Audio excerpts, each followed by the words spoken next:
Cancel culture is about canceling. Up yours. Woke moralists. Up yours. Systematic bullying that's happening. And they believe that Cocaína.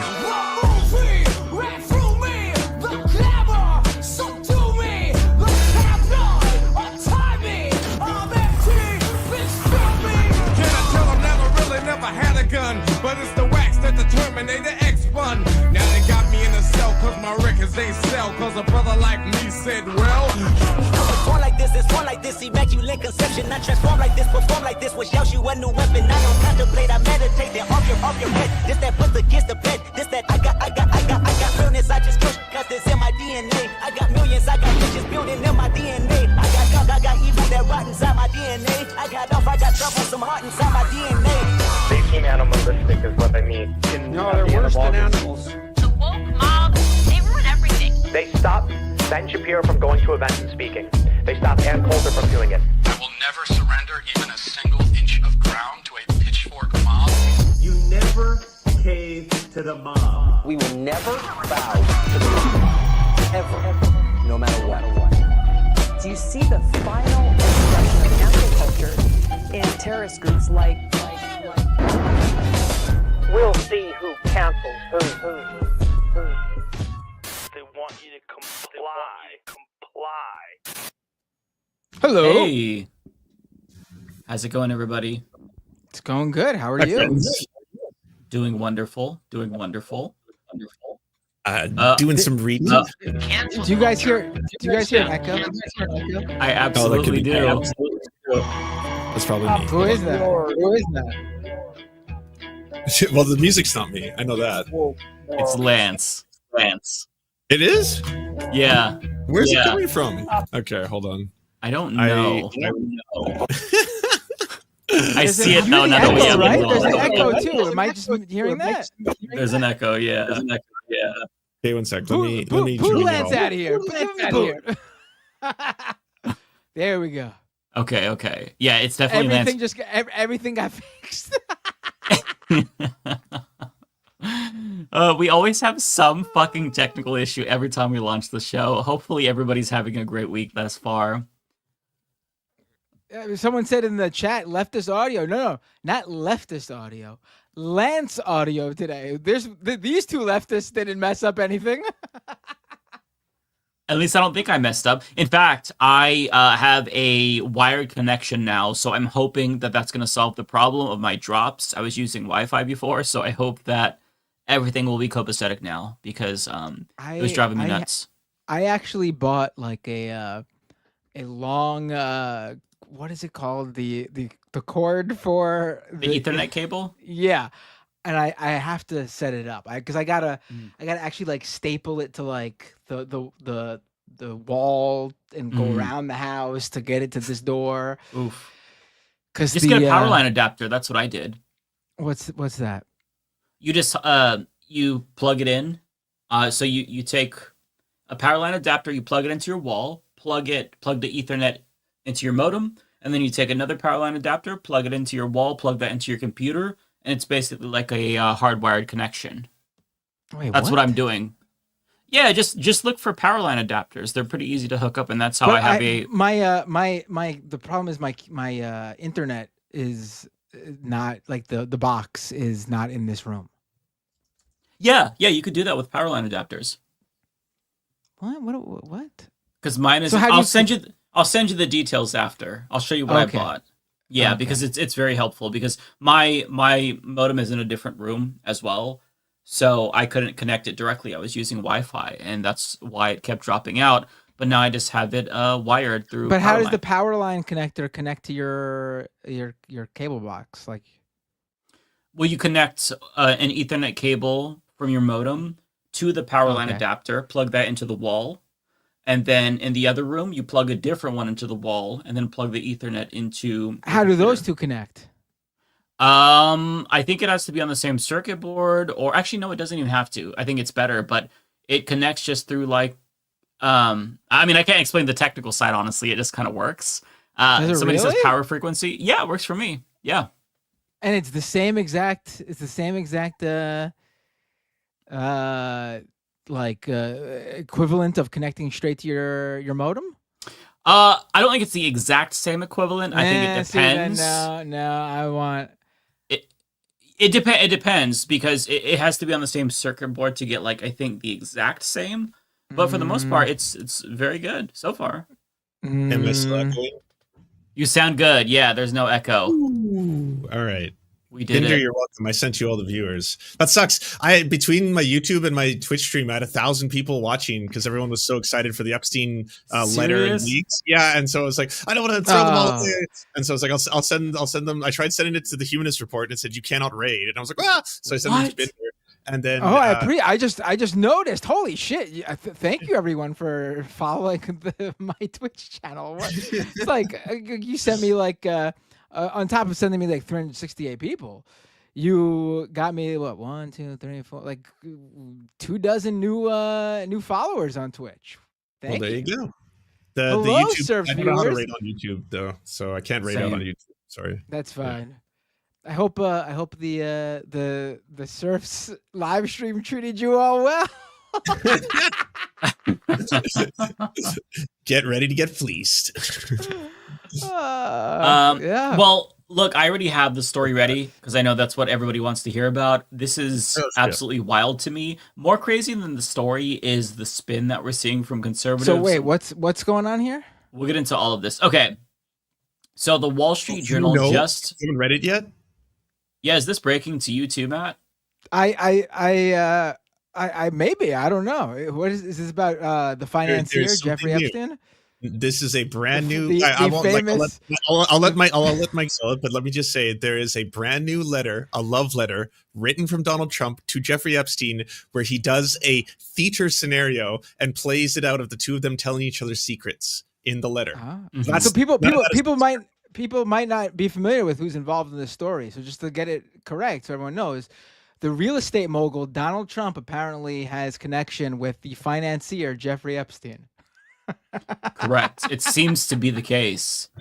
Yeah. I'm trying to play up the idea of Trump not pretending not to know. Like, why is everyone still talking about this? You know, the idea. Have you noticed that's how right wingers have had to deal with it? Like, I've seen multiple times this week. I'm starting to realize it's not that they were ignoring this. A lot of them just didn't know how bad it has been up until now, and they're having that, like, you know, when 9/11 truthers. When you start to actually get to the point where you're like, well, yeah, jet fuel can't melt steel beams, but at a certain point, the structural integrity of steel will actually fall apart. And that's why mathematically it makes sense that it collapsed like it did. And then like they start to unpack all that shit. That's what's happening to a lot of MAGA with Trump being a pedophile cult leader, basically. Well, not cult leader. That one goes too far. But a serial child rapist and all over the Epstein files. That's what they're coming to terms with. Allegedly. Well, dude, I don't know if we have to say allegedly anymore. I think the bar of a lawsuit and the amount of smoke has passed any kind of reasonable test. I think that's fair. I think that's fair. Okay, so we can't dive into the Wall Street Journal story because it is paywalled. So we will read what people. I'll get you a link. Oh, you have a clean link. Well, let me just go ahead and give the quick rundown, because this is like the main part. So this is from Will Summer, big Epstein news from Status. Wall Street Journal is working on new details about Trump's relationship with Epstein, and Trump badly wants to stop it from being published. He reportedly called Wall Street Journal's editor-in-chief to try and kill the story. So this is what came out before the story broke. So just to kind of give you a sense as to whether or not this is something he wanted to get out. It is not. And remember that, because conservatives are going to say, actually, this is fake news. But if it were fake news, I don't think that Trump would have tried to bury the story. Moving on. So this is what's actually in it. So they reviewed a book put together for Jeffrey Epstein's 50th birthday. As part of that book, a letter was submitted by Donald Trump. Trump's letter features a drawing of a naked woman And this text, which imagines a conversation between Trump and Epstein, which is a very weird thing to write, but Donald Trump is a very weird guy, so to me it's extremely plausible, obviously. It isn't clear how the letter with Trump's signature was prepared. Inside the outline of the naked woman was a typewritten note styled as an imaginary conversation between Trump and Epstein, written in the third person. So this is the note inside of the shape of a woman's body with breasts and everything. So keep that in mind just to give you the context. This he wrote voiceover? Come on, I don't believe this. I don't believe this. No. I don't. Not only did he write voiceover, he drew a naked woman and did his weird Trump signature as her bush in the picture. It is confirmed by the Wall Street Journal as authentic. No, this is real life. I don't believe. I can't believe Donald Trump wrote. I can't even talk now. I'm so frazzled. I can't speak. I cannot believe that Donald Trump wrote voiceover. I can't believe Donald Trump cut to narrator voice. I'm sorry. It's just not working for me. Wow. So you think that Trump is not guilty? Are you in the files, Matt? Is there something you need to tell us? You're defending Trump now? On us right now?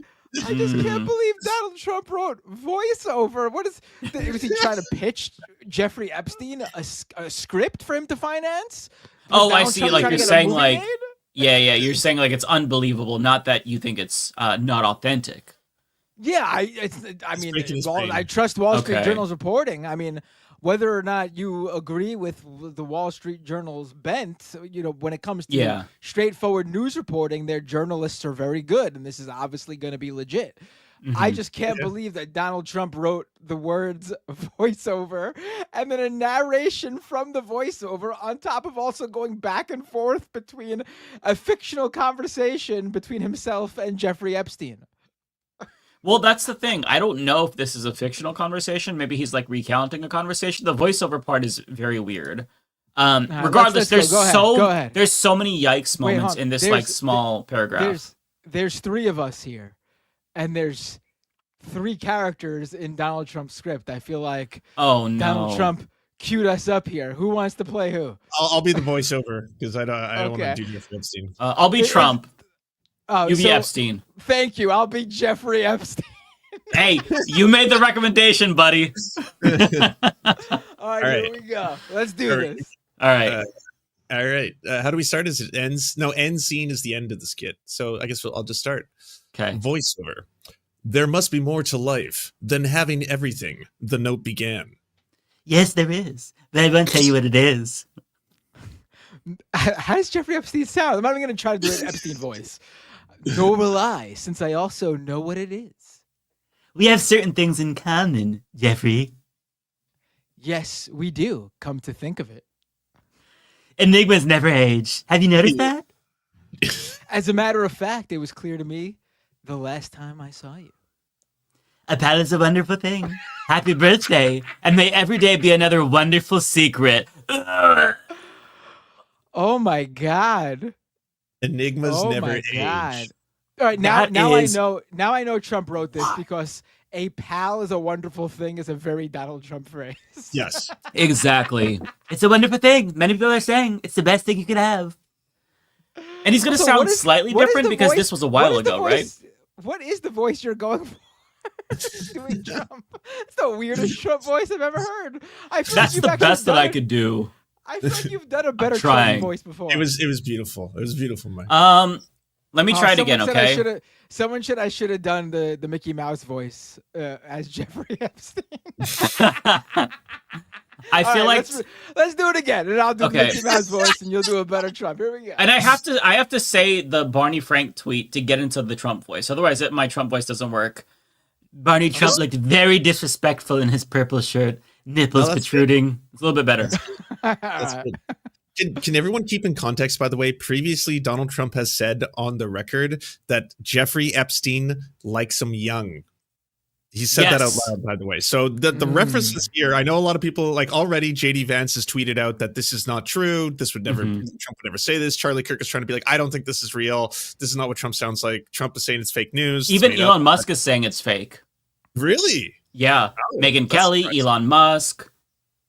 Fair. Yeah. I didn't know that. Yeah. Wait, they're There's- saying what's fake? This letter? They're saying this letter is fake. They think the story is a complete hoax. They do not buy it. And what's crazy is somebody made a great point. They're really tempting fate because JD Vance said something like, well, why would they do this without releasing the letter? And it's like, this is how you get them to release the letter, my guy. Like, are you daring them to release the letter? This letter is 100% coming out. Yeah. It's this. I'm sorry, the Wall Street Journal is not making this up. If this came from some other outlet, depending on what that outlet is, maybe you could argue that they didn't do their due diligence and someone's pranking them. This is the fucking Wall Street Journal. I'm sorry. And if they're gonna make it just straight up make up a story out of whole cloth, wouldn't they make it more incriminating? Why would they say something like this? They could say like, oh well, we have pictures of him committing a crime. This is still pretty bad. It's very, very bad. It's very bad. Let's do this. Let's redo another table read, guys. The director said we need to give it another try, different emotion, trying something different here, and let's do this. Here we go. Setting the scene at Jeffrey Epstein's birthday. Voiceover. There must be more to life than having everything. The note began. Yes, there is. But I won't tell you. That sounded gay. Let me try again. You're doing more of a Barney Frank voice than Donald Trump now. All right, I'll stop breaking. It's my fault. I have to say, Lance, your intro is fantastic. If I was that was phenomenal, Lance. Yeah, I fucked it up. I want gay Trump. Don't deny me gay Trump. All right, I could do gay Trump. Okay, it goes all over the place. I don't know where it's gonna go. It could be a 57-year-old smoker woman. It could be a homosexual. I don't know. Okay. Yes, there is, but I won't tell you what it is. Ooh, hee hee.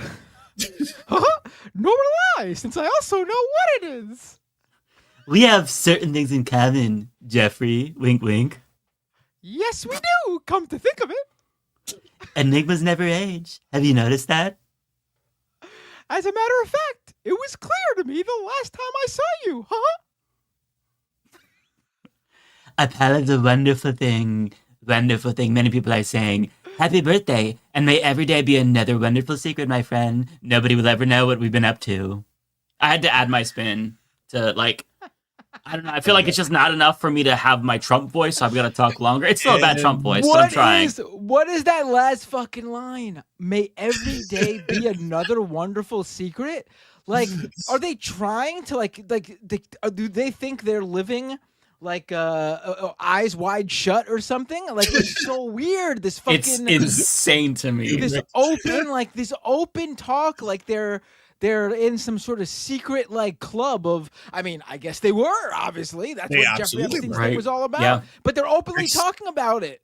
Next to the Catholic Church, this is probably the largest pedophile cult cover up in history. I would assume. For sheer scale. Well, Binder, I was thinking about this earlier.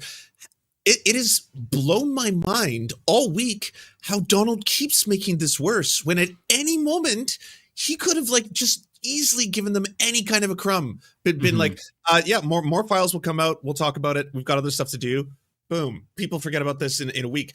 He has gone out of his way to make this scene as guilty as fucking possible. Because they came across something that fucking implicates him 100%. Yes. That's what happened. Suddenly, there are no files. There is no client list. Everything is released. Everyone all of a sudden is doing a 180. Footage? They came across something. Doctored footage. That's right. They doctored footage, right? We can talk about that in a little bit. They came across something that made them go, fuck.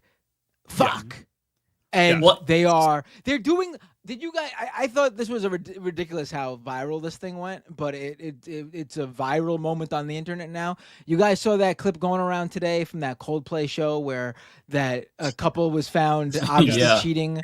Like Coldplay accidentally was looking for couples in the crowd, and the camera cuts to like a middle-aged man. Middle-aged? No, they were much older than that. But I'm middle-aged now. Holy shit, I'm old. But some older couple cuddling or whatever, and then they quickly fucking slink in their seats and hide or whatever. This is Donald Trump every fucking day. Every fucking day. He's fucking like, if they just acted like it was no big deal when they were on camera and just stayed where they were, no one would have shared the clip. Their wife and their husband wouldn't have found out that they were cheating on them. But maybe they didn't want anybody to know that they were straight, and so they just had to hide. Right, that's definitely what happened, Mike. They're like, no, we don't want people to think we're straggots. Right, that is something only you would think is plausible, and I bet you're being totally serious about That's it. what. I mean, honestly, I would not want anybody to see me with a woman. It would be disgusting. But that is exactly what Trump is doing. If they just casually played it off, then whatever. Right. But clearly something has them so fucking spooked that they can't act casual. They are frazzled. I mean, to me, the biggest tell was Trump in that fucking Truth Social post where he's like, not only are there no Epstein files, there suddenly were Epstein files, but they were doctored by Obama, no Biden, no Hillary, no Comey. Hillary no put her Brennan, husband in the Epstein. Literally, the long he just game. I got to respect though, that. he's Right, just- for the first time, I'll give Hillary a point. Yes. Literally some though, bullshit. he like that's like showing your cards 101, acting how he's acting. Like, he's flailing openly in front of everybody, the president of the United States, all these people around him. No one's telling him, hey, maybe you just randomly throwing names of people you don't like out there as all the people possibly behind the Epstein client list that you're claiming is doctored makes you look like you're just making this up on a whim and throwing shit at the wall. Like, nobody is fucking letting it, like nobody, are they all just fucking flailing here? Like, what did they find? Yeah. What did they come, like, I was talking about this in the Majority Report earlier today. I truly thought, like, all right, the Epstein prison, the Epstein didn't kill himself. I was like, most likely. Like, listen, anything obviously could happen. I didn't care, to be honest with you. That was less important than finding out who the billionaire pedophile clients were, kind of thing. Right. Yeah, clients. Yeah. Like, that's what I wanted to come out. That too, but also like the idea that Epstein didn't kill himself. To me, it was just like, listen, the guy was in the prison cell. He was going to go away for a long time. A rich guy who basically got anything he ever wanted. And he was suddenly going to have it all. He was all of a sudden going to have it all taken away. Maybe like they let him do it or whatever. Like they left whatever, like the pillowcase or whatever he used to hang himself. Maybe that was would have been the big like scandal. But at the end of the day, the guy committed suicide, most likely. Now, though, I fucking think Donald Trump himself walked in, took out a fucking shotgun, and blasted him in the fucking face. Like, the way they're acting now. Like, 3 minutes. They added the footage. They added the fucking footage. So as someone who worked professionally as a film editor for a number of big companies in Vancouver, I can tell you that is the most amateur hour shit I've ever seen in my life. Because when you export video on Adobe Premiere, you can hide the metadata. It's a setting. And in addition to that, you can erase it after the fact. There's multiple ways to hide or encrypt metadata. And they just didn't. Like, you just know it was handed to some temp, and it was just like, hey, by the way, edit these 3 minutes out. Don't ask questions. The security of the nation's in your hands. Go big balls. Go forth and edit away. And they just, it's the same thing as Pete Hegseth and the Signal conversation. Like, where you think like the bare minimum of OPSEC, don't invite a fucking journalist into your war crimes room, right? Because then the journalist will report on the war crimes kind of thing. But they did the same thing here, where it's like they left the encoding data of how much they edited out, what software they used. And now, of course, I believe in conspiracies. Now I'm like, what the fuck do you have to hide, motherfuckers? Like, what? Yeah. Like, this is not the behavior of somebody who's innocent. Like, this is the behavior of somebody who is desperate to shut this down. He is like, he's so frazzled he can't even think to play it cool. He's like trying everything in his power. It's honestly crazy. Like, nobody has ever acted as guilty as Donald Trump is acting right now. It's honestly shocking. And as You Can Call Me Jess in the Twitch stream, one of the Twitch stream chat says, one of Epstein's victims met at Mar-a-Lago. So, I mean, there's so many connections here. Like, listen, after what just has transpired over this past like week or so, anyone acting any way suspicious that has any sort of like connection to this world, this political bubble, I'm automatically gonna be like, what is your role in this? Like fucking the way Dan Bongino's acting, the way Kash Patel's acting, the way fucking Pam Bondi's acting. Hell, I'm gonna go so far. I'm gonna go so far as to ask, why are certain Democrats downplaying this? Stephen King, Nancy Pelosi. Nancy Pelosi saying this is distracting from kitchen table issues. What the fuck? What are you talking about? Why? You know what? I'm gonna even go even further. Why isn't David Doel and Ariana and Rebecca here? Where are they during this conversation? Anything. What do they have to hide? Right. Anyone tangentially in some Kevin Bacon 6 degrees way connected to this, I'm going to question why you're not here talking about this or what you're saying about this. Rightfully so. Yeah. I wanted to share JD Vance's response to this because this is also very hysterical. Forgive my language, but this story is complete and utter bullshit. The WSJ should be ashamed for publishing it. Where is this letter? Would you be shocked to learn they never showed it to us before publishing it? Does anyone honestly believe this sounds like Donald Trump? Yes, we do. We absolutely believe it sounds like Donald Trump, and you're just daring them to post it. That's not, they have no requirement. If they call you, if the Wall Street Journal called the White House as they did, and they're like, we have a story we're going to release. Do you have a comment to make? We have the following evidence and we're going to present it. They don't have to give you that in a package and be like, here you go. You know, here's the tapes. Here's everything that you now get to do with this as you will. It's just like, do you comment on this? We're going to publish it. If they lied, if there was malicious intent and this is all libel, slander, then they're going to get sued to shit. But obviously the Wall Street Journal has a lot of very high powered lawyers who reviewed this already and were like, print it. You are good to go. Yes, they cannot sue you for this. Yeah. And honestly, if Trump wants to sue them, he does not want to go through the discovery process because then the letter will come out and we will see the letter potentially if they don't publish it on their own accord before that. This is the easiest thing in the world to prove it's not true. You fucking filed a lawsuit against the Wall Street Journal. Right. This is super simple. Go ahead, sue the Wall Street Journal. I believe that this letter is going to come out. It was a, I think as so the too. report, as the reporting says, it was a birthday book of some sort compiled by Ghislaine Maxwell for Jeffrey Epstein. Features a lot of people in there. I mean, if you ask me, this book might be the closest thing to a client list if it does come out. Who else is in this book? Who wrote these birthday letters to Jeffrey Epstein? Maybe some of these people just wrote these birthday letters and they won't implicate them. Maybe some people wrote these letters that basically said, I hung out with Jeffrey Epstein on Little St. James Island, like Donald Trump's letter is basically screaming at that ending line there. What's that fucking ending line again? Like, Jesus Christ. May there be plenty of little secrets to come or something like that. What in the world? Wonderful secrets. These people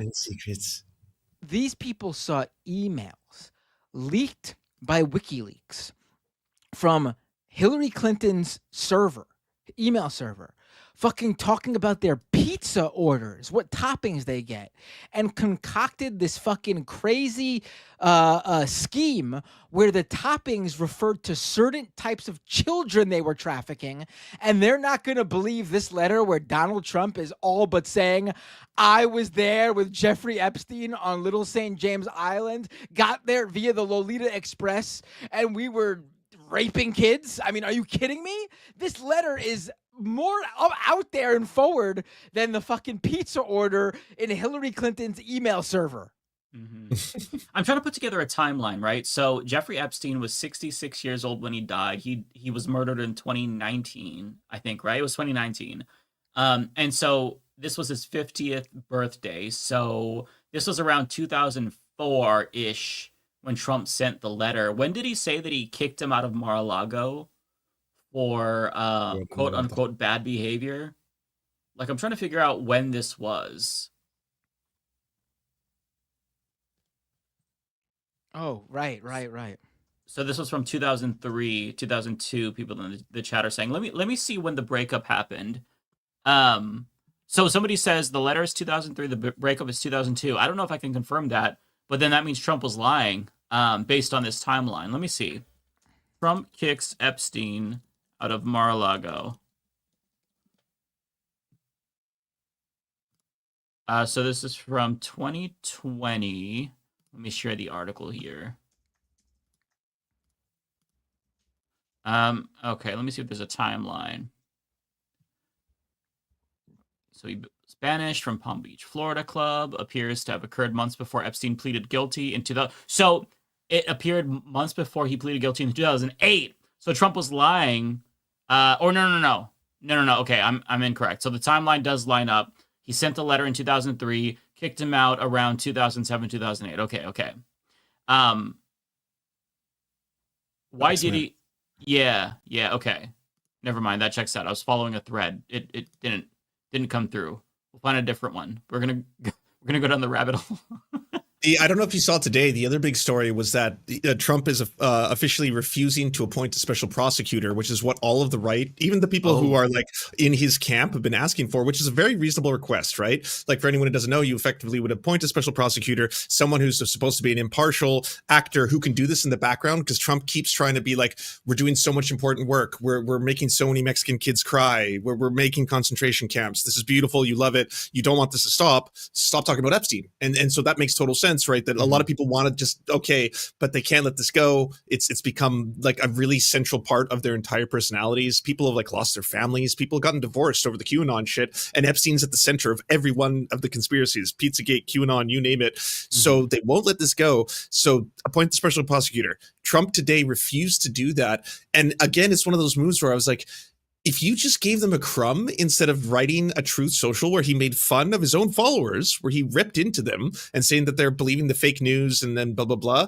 Like, why not just do anything? Like, even just being like, because I feel that the special prosecutor would be corrupted by the Obamas and the Clintons, I'm appointing a new thing that I've invented, a special detective, a super detective, part of the whatever. That would be enough. They just want a crumb. You can see how desperate, like Benny Johnson and Charlie Kirk, they're desperate for a crumb. They're taking like little 2-second sound bites of him being like, this makes it sound like he's going to release the Epstein files, but he's not doing that. He's just continuing. Like today, did you see that clip of him where he's walking by like, will you appoint a special prosecutor? And he's like, I had nothing to do with this. And they just kept walking. Like, I didn't see that. Oh, that's bad. That's bad. Why is he so bad at this? Wow. He is not able to remain like cool, calm, and collected at all. It's really crazy because like even throughout all of his trials and whatnot, right? When he was going to court and shit, the interviews beforehand, he was more cool then than he is now. Like he does not want this shit to get out. And that just makes me want to see it even more because I genuinely believe it's so much worse than we thought. Before this, I figured it was bad, right? But I think that it goes so much deeper with Donald Trump. Not just that he went like to the island and was on the plane. He was on the plane. He's in the Black Book. But it's led me to believe that like, is he actually implicated in like coordinating this shit? I mean, Ron Wyden today just found that there were 4 banks and there were 1,400 plus wire transfers. Like the sex trafficking, like there's a way to pay that, right? They weren't flagged until after he was charged, I believe. So like who's part of this? Like it's so much bigger. It probably includes Republican like donors and Democratic donors, potentially intellectuals, elites from across the world. Like I feel like this is massive in scale. Like it's got to be global now. Just with the way that they're acting, like you can't not be conspiratorial. It's fucking wild. And people should also remember an article came out right before the election of one of Epstein's victims claiming that she was sexually assaulted by both Jeffrey Epstein and Donald Trump. So that is just someone being on the record. Yeah, like they did it, right? So that there's you said the Black Book. There was also all the phone logs in which apparently he was booking massages for like his, rich and powerful friends. Donald Trump's phone calls were in the middle of those logs. So it would be log for someone was booking, most likely to abuse a minor, Donald Trump, booking to abuse a minor, Donald Trump. Now, those could be completely unrelated. That's kind of like in the spurious or speculative category. But come on. It's next to Clinton, he's the person, or maybe Prince Andrew, he's the person with the most amount of evidence that he did that shit, right? Like it's him, Clinton, and Prince Andrew who have like photos with some of the girls who were sexually trafficked, right? Like it's really bad. Well, Bob Wolf interviewed Jeffrey Epstein, and he said that Jeffrey Epstein showed him some photographs, and one of the photographs that Epstein allegedly showed to Bob Wolf was a picture of him and young girls. The age was not clear, but they were young, and they were topless, and they were laughing. They were topless with Trump and Epstein, and they were laughing at Trump's pants because he had a stain on his pants. Like, I don't know. I don't know why. I don't know if Bob Wolf has those pictures because it was showed to him, but like, there needs to be a warrant to get those pictures wherever the fuck they are. I don't know if they're physical or digital, but we need to actually see that. On top of that, like a lot more things are coming out, and this information was already out there, but there's just so much. His prints are everywhere. But Trump had sex with his wife. What is his Melania? I'm blanking on her name. Yeah, with Melania for the first time. He set them up, and they had sex for the first time on the Lolita Express. And on top of that, so Trump's labor secretary in his first term was Alex Acosta. And Alex Acosta was the guy that signed off on the sweetheart deal for Epstein that basically let him get away with pedophilia. So they are, like, they're in the same social circle. His prints are all over the place. It just is so incriminating. And the way that he is bending over backwards to not just, like, hide the truth, but, like, shut down any conversation whatsoever, and even like excommunicate some of his supporters. I mean, if at this late date you're a Trump supporter and you don't think that he's guilty, I have to think that you're actually fucking stupid, because how do you not see it? Occam's razor, man. Like, just look at it. It's crazy. Now, right? Like, now that, like, there's a clear line in the sand. There's like the people who are loyal to him, Charlie Kirk, Laura Loomer, and then the people who are in a cat turd, but then the people who are opposed and are just like, fuck this shit. Neo-Nazi Nick Fuentes, the Hodge twins, Luke Rudanowski or whatever that guy is on the Tim Pool show. Tim Pool's being a fence sitter. Alex Jones is being a fence sitter. But you have to draw a line in the sand now. You either accept that the man you're about to continue to follow into the dark night happens to be a serial pedophile rapist, allegedly, and is covering up the second largest pedophile cult in human history, or you break rank. That's like it's, and there's no take backsies, right? There's no undoing that. Like that is you, that stains you for life. You know, like this is just you know what? This is a dark thought, but I have to entertain it. If they got concrete proof that Trump was engaged in like criminal acts, I mean, think about it. They're fine with the racism, the insurrection, the 2020 election lies, the fact that he was found liable for rape in civil court. Would they also give him a pass for the pedophilia? I think they would. I genuinely think that they fucking would. Dude. Like, yeah, Greg, did you see that Greg Gutfeld clip where he said as much? Where he's like, maybe we just need to accept that like a certain part of the deep state is like doing deals with these kind of people and blah, blah, blah. But I've seen that. We're arresting so many Mexican kids. So, I mean, what's a little pedophile cult? I mean, it goes back to that comment last week that I shared of somebody that was, it was like kind of a rando, but they were like, yeah, you know, Trump is probably more, he's probably a pedophile, but he doesn't act on it. But, you know, at least his other policies are good. Nobody's perfect. Act on it. Like, he's a non-offending pedophile. Like, I'm sorry. Listen, I love Bernard Sanders. If it turned out he was in the Epstein files, could not support the man despite what his policies were, because I don't trust him after that. Chomsky over that. I have 4 of his books behind me. I love reading Chomsky. Like, but that's sussy wussy, right? Like at a certain point. It's crazy. I don't even know what to say about this, honestly, because like this is so big. Oh, and so I have a video about this tomorrow, so I don't want to share too much because I want people to watch it. Not that I have the scoop or anything, but Republicans are trying to cancel next week's session. And if they do that, then they're on recess until September. They get the whole summer off, baby. And why do they want to cancel next week's session?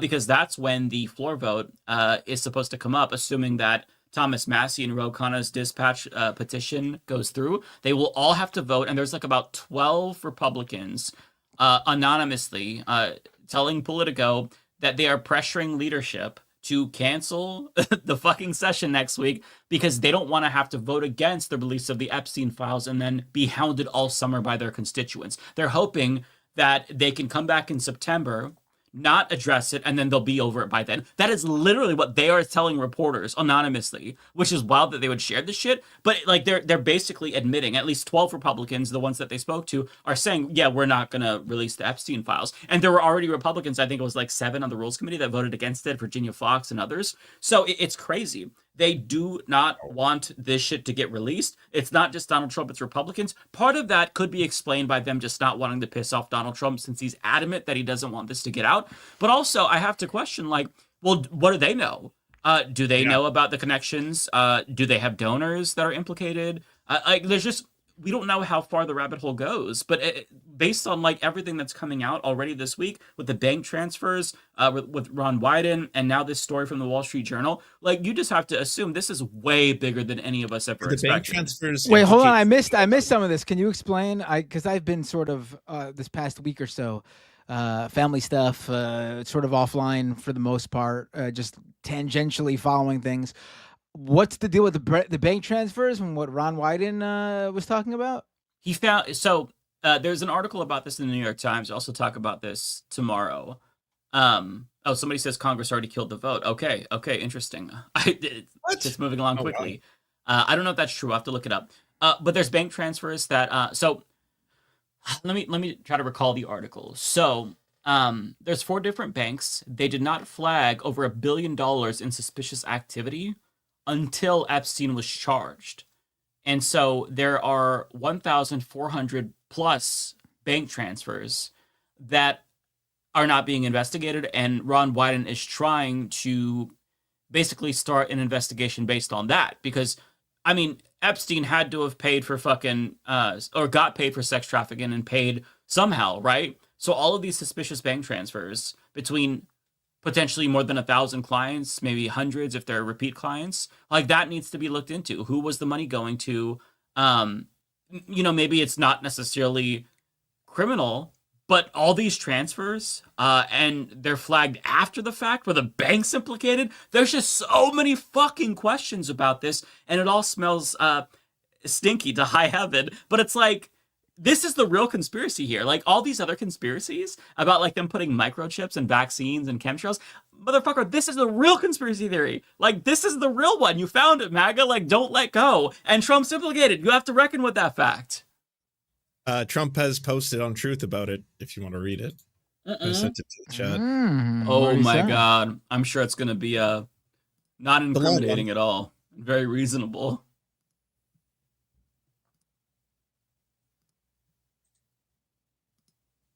Oh, Trump Jr. Well, he's posting his father's truth. Oh, he's sharing it. Okay. He's sharing his dad's truth. The Wall Street Journal and Rupert Murdoch personally were warned directly by President Donald J. Trump that the supposed letter they printed by President Trump to Epstein was a fake, and if they print it, they will be sued. Yes, sue them. Let's see it. Discovery, baby. Mr. Murdoch stated that he would take care of it, but obviously did not have the power to do so. So he's admitting that he tried to kill the story, which is wild. The editor of the Wall Street Journal, Emma Tucker, was told directly by Carolyn Levitt and by President Trump that the letter was a fake, but Emma Tucker didn't want to hear that. Instead, they're going with a false, malicious, and defamatory story anyway. President Trump will be suing the Wall Street Journal, News Corp, and Mr. Murdoch shortly. The press has to learn to be truthful and not rely on sources that probably don't even exist. President Trump has already beaten George Stephanopoulos in ABC, 60 Minutes CBS, and others, and looks forward to suing and holding accountable the once great Wall Street Journal. It has truly turned out to be a disgusting and filthy rag, and writing defamatory lies like this shows their desperation to remain relevant. If there were any truth at all in the Epstein hoax as it pertains to President Trump, this information would have been revealed by Comey, Brennan, Crooked Hillary, and other radical left lunatics years ago. It certainly would not have sat in a file waiting for, quote, Trump to have won 3 elections. This is yet another example of fake news. I mean, it's pretty obvious that no one in power wanted this out because it probably most likely implicates people across the board. I mean, it's that simple. Oh yeah, the Nancy Pelosi statement was because of Clinton's, right? Like, the Democrats just can't let the Clinton family go. Yeah, I mean, the idea that this means that, like, because it's coming out under Trump, while he's kicking and screaming to stop it. I mean, he made this bet. Like, he's the guy who made the Jeffrey Epstein thing an issue. His followers, his MAGA faithful, the ones that were obsessed with this. Like I said earlier on the Majority Report when I was on this afternoon, like the one issue that Trump supporters across the board rallied around was this whole Epstein anti-trafficking, especially Kash Patel thing. Right, like this was Patel the bread. This was and Bongino. It was their whole personalities. Right. This was the glue that held the Trump base together, though. Like, if you think about it, like, you know, you could say that the Israel stuff is splintering MAGA, but you know what? There's pro-Israel Republicans and pro-Israel MAGA people. That's a huge portion too. So Trump not being, anti-Israel like some of the MAGA, people would want him to be, that doesn't really kill the base. It just splinters it a little bit, it may be, but that's not like the issue that breaks them apart. The inflation or grocery, egg price, gas price, that stuff. Trump has plenty of rich supporters and wealthy supporters. They don't really care about that stuff. So, that's an issue that just bothers some people. Doesn't really destroy the MAGA base. There's dozens of issues like that, some people are bothered by, but it's no big deal. The Epstein thing, though, was across the board. Every MAGA person said to themselves, Donald Trump is the warrior against trafficking. The Epstein files are going to come out. This is going to be the thing that they will not forget. They will not let this go wayside. And I hope I'm right about that. Well, they got to give him something. Yeah, you got to give the base something, right? Like he tried with the whole I'm releasing the Epstein files. Get out there, hire Ichik and Jack Posobiec. Be accept your Fell For It Again awards. Each of you gets one nice shiny binder, and then inside it was all redacted. But if he had left it there, I still say that would have been enough. That would have been enough to be like, more's coming. He's fighting the deep state. He's our man. And then he could have gone about his business. It's like you're saying, he's just made this so much worse. And it's a gift, honestly. These are terrible times. The worst humans in the world are the supervillains destroying the planet. And I fucking hate it. And I wake up and I see the news every day and it's depressing, and seeing the war crimes makes me cry and all that shit. So yeah, this is great. Let's let the pedophile cult burn. Let it all burn. Take them all down. Take down Clinton. In fact, all the people are like, well, this happens with Clinton. I'm fucking counting on it, motherfuckers. Yes. Take them all down. Please, God. Yeah. Burn this bitch to the motherfucking ground, okay? Yes. Until that happens, though, Trump is going to try his Jedi mind tricks. You care about this instead. I saved this tweet because it's very funny. This was shared by ACYN. Trump tweeted out, I have been speaking to Coca-Cola about using real cane sugar and Coke in the United States, and they have agreed to do so. I'd like to thank all of those in authority at Coca-Cola. This will be a very good move by them. You'll see, it's just better. And then this person says, wow, cane sugar, I totally forgot about the Epstein files now.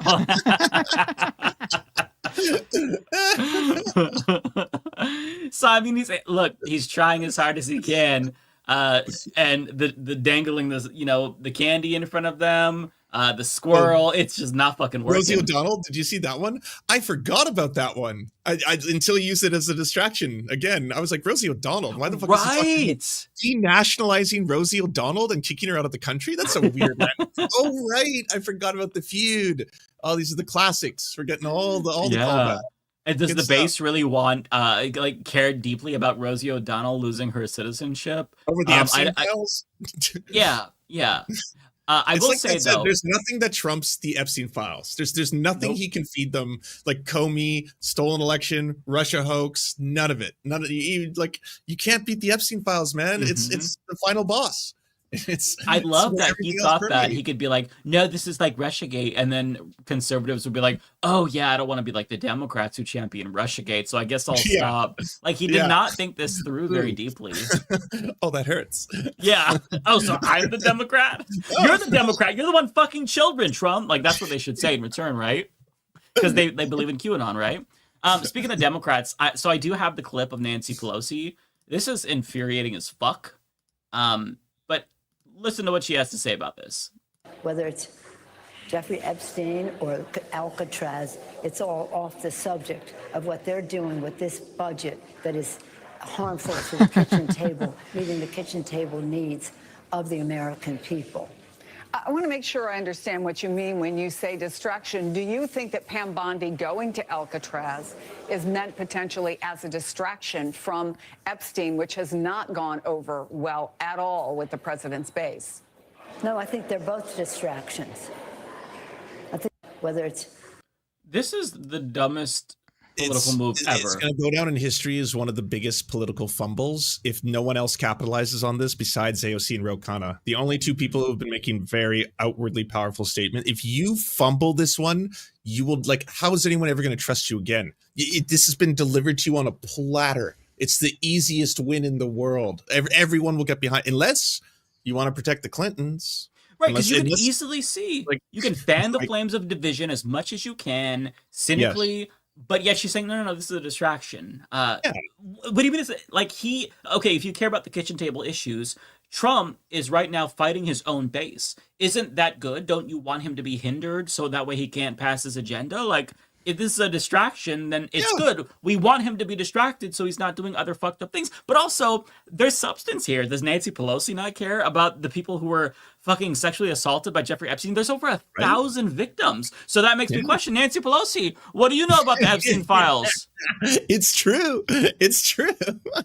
I mean, goddamn. Like, why would you say this? It's political malpractice. To be fair, I will give credit to, like, Jamie Raskin, Ron Wyden as well. They have been doing a really good job. Like, Jamie Raskin trying to force a vote and whatnot. All of this is important. The Democrats who are saying that this is, like, not something to talk about, they're just, I'm sorry. They're so stupid. Hey, Rebecca. Hi. We are talking about, of course, Jeffrey Epstein once again. I heard it. Give me 1 second. I'll be right back. Okay. And judging by Rebecca's reaction to it, we can gauge whether or not she knows something too. Everyone's suspicious. Everyone's no, I'm just kidding. On the Lolita Express? I didn't know that. Oh. Who did? All right. Nancy Pelosi, apparently. No, she didn't. Seriously? I'm going to look that up. No. There's no way.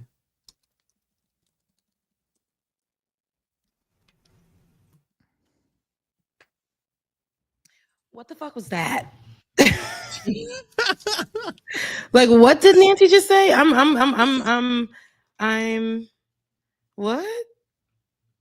Like, like at a moment in history where this is the easiest political win that you could possibly dream of, Nancy Pelosi is fumbling the bag. Like, she's just straight up being like, no one cares about this. It's not meat and potatoes. People care about the budget. People care about this. And I was like, this is dominating every social media platform. Like, every social media platform now, like, some of the top hashtags are Trump pedophiles, Trump pedo, Trump's a pedophile. Like, you couldn't imagine a better scenario. Why in the world, unless you have something to protect, I'm assuming the Clintons, you know.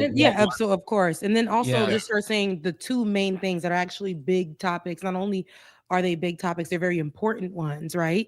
To point out what kind of man this is who's leading this country. They actually all roads lead to that. Saying that Alcatraz, she was very clear when the lady said, so Alcatraz too. She was like, all of it. It's distractions. Really? So immigrants being put into some, out of city, freaking outside concentration camp is a distraction from what? These Epstein files are a distraction?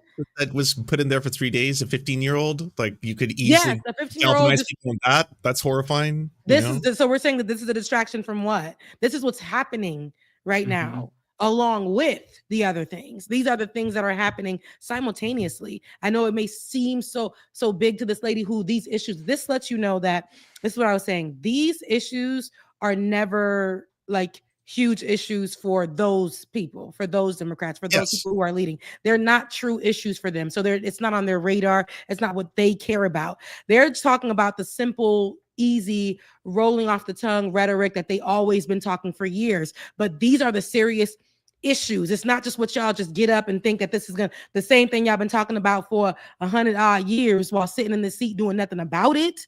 No, like that. I can't believe she just said that. Even the lady was like, so hold on, you saying it's a distraction? This is a distraction. Yeah, no, I'm shocked too. Yeah, I kind of feel like the fact that there's this like group of powerful pedophiles just getting away with committing crimes against 1,000 victims is kind of a big deal. I think that like powerful people should be held accountable, and the fact that there's so many Involving the most powerful politicians and richest human beings, the CEO of Victoria's Secret is on there. Like, there's a lot of huge names, right? The royal family, the Prince Andrew. Like, yeah, I mean, this is Not why Nancy we don't Pelosi, trust that's to be government clear. or the establishment. Like, it's because everybody's in cahoots. It's like this one big cabal, for lack of a better word, not to like invoke the like the QAnon nuts, but like it really is so despicable. And the fact that she's just like poo-pooing it, like, Nancy, shut the fuck up. You don't care about anything either. Like, shut the fuck up. You're a distraction, lady. There's no Yes, she evidence is. of Pelosi being on the flight, the Lolita. By the way, I looked it I up. didn't see it either. That was fake news. I want to believe I do, but you know, unfortunately, we care about the truth Yes. here. Yeah, Unfortunately. Does she know someone now? It's possible. While We you have guys no were idea. looking up that stuff, I came across this. You know, in that article about the letter that Trump wrote to Epstein about the doodle of the naked woman that Wall Street Journal's reporting about, and Trump denied ever Rebecca, drawing. did you see that?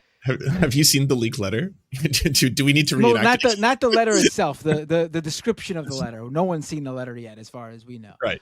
But Trump claimed that he doesn't do drawings, right? He doesn't do doodles and stuff like that. Like, in that, there is a number of Trump doodles now coming up where Trump apparently was a prolific doodler, where he would doodle pictures, sign his name under them, and send them in charity auctions and stuff. Do you have evidence? Yeah. Hold on. Here you go. Where is this? Hold on. I was just looking at it. Hold on. Plot thickens. This is too much. He was a prolific doodler, and I guess The also diddler doodle, somebody in chat also- said. Yeah, I was That's about to say, I what guess it's also That's what it's prolific, giving. I gotta give them credit. Who said that? Tickling Lance. prolific doodler and diddler, right? The diddler. Here you go. Pull Yeah. it up. It's in the private chat. Okay.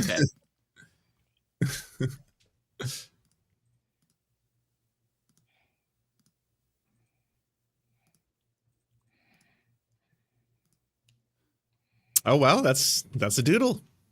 That's the Yeah. diddler doodle. Wow. I know this doesn't And he matter, signs but a his lady name.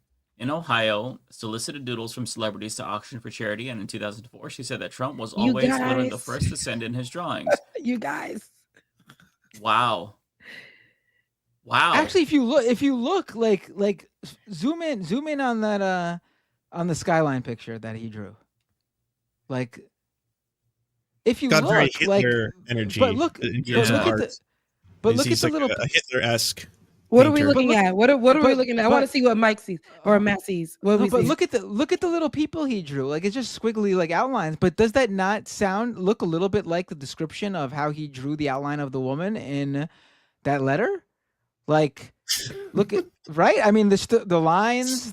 He clearly could have drawn a woman like that, and just added like the letter says, the boobs. Yeah. I will say he does not have talent, much like Hitler. So they have that in common. Well, I don't think he thought he was gonna be like some famous artist. He just was doing doodles. Or a Hitler. Oh, so she has the whole the article itself as well. Wow. So Donald is the doodler.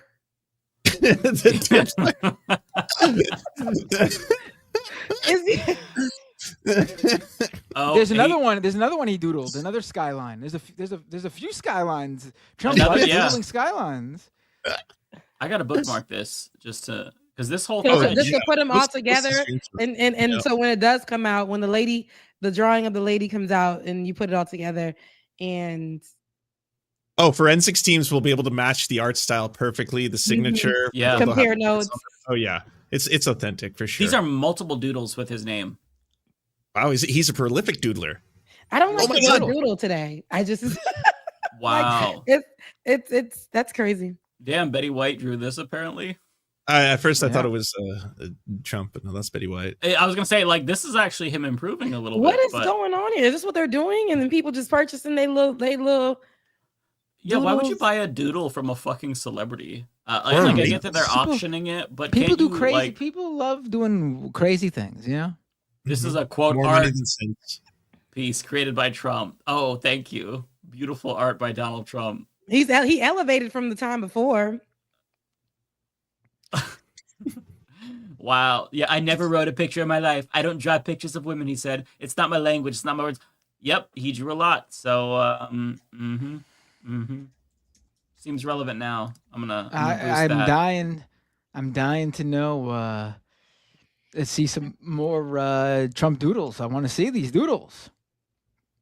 Not me. But it will let people know that he is the doodler. I hate it so much, but I just don't like the word. But it will help people figure out if he is. But it's sad that we have to go these links because I just found another doodle from Trump. I just found another Trump doodle. These are all over the place. Dude, love to I don't doodle. I don't draw. For someone who said he doesn't draw, he doesn't do doodles. That's not his language. This dude sure doodled a lot. I don't have Everything any he doodles says, on there's the like a internet. contradiction or like or a tweet or an article to contradict what I he don't said. have any It's actually doodles. crazy. I don't have any doodles. Oh, I have a lot. I used to draw a lot of comics. Trump's Empire State Building doodle. He doodled. Oh yeah. Doodled. So no, he Did you remember when he did draws. that- I guess he it's did what that he after does. 2017, by the way. So he has a history of doodling. Is there any more, or did they just read Look an how much he's article? gotten better over time. So I'm pretty sure he back then was doing a little something. 16,000 for this picture. Rich Wow. people need Did to somebody be, purchase like- it? Yeah. If it's 16, who bought this? Or some real estate guy. He sold Of it. course, they just like honestly, rich just people throw need money to be around these fucking guys. taken to the streets and laughed at. Only laughed at. That's wow. He has Yeah, just so- posted on Truth again, and it's very short. Based on the ridiculous amount of publicity given to Jeffrey Epstein, I have asked Attorney General Pam Bondi to produce any and all pertinent grand jury testimony subject to court approval. This scam, perpetuated by the Democrats, should end right now. Okay. So he's on the attack. I don't believe they're gonna do exactly what he said they're gonna do. Well, I mean, they already modified the fucking video. They gave the phase 1 documents like just pages and pages of like just black bars because everything was redacted. So at this point, I don't trust them. There needs to be an independent investigator. That's reasonable at this point in time. Like whenever Israel commits a war crime and then investigates themselves and finds no evidence of wrongdoing, or when a cop kills somebody and says, actually, there's no evidence of wrongdoing, this is why you need an independent, impartial individual to conduct the investigation. So at this point in time, I don't believe shit that this administration puts out. But release them. Release them. Will they? I don't think they are. The only person It's that's not enough to satisfy the base. That's what I'm worried about. Right. Yeah. Because he's finally doing what I said all along. Like, you have to give them a crumb. They're all so desperate for a crumb, and like maybe that'll be enough for like the Charlie Kirks and the Matt Walshes, maybe, and that kind of crew. But I think the doodles out of the bag. the Republicans are doing everything in their power while we're just saying, just drop, like, let us see what's up. We know that it's going to incriminate Donald Trump, which we already are aware of, photos, things, all the stuff.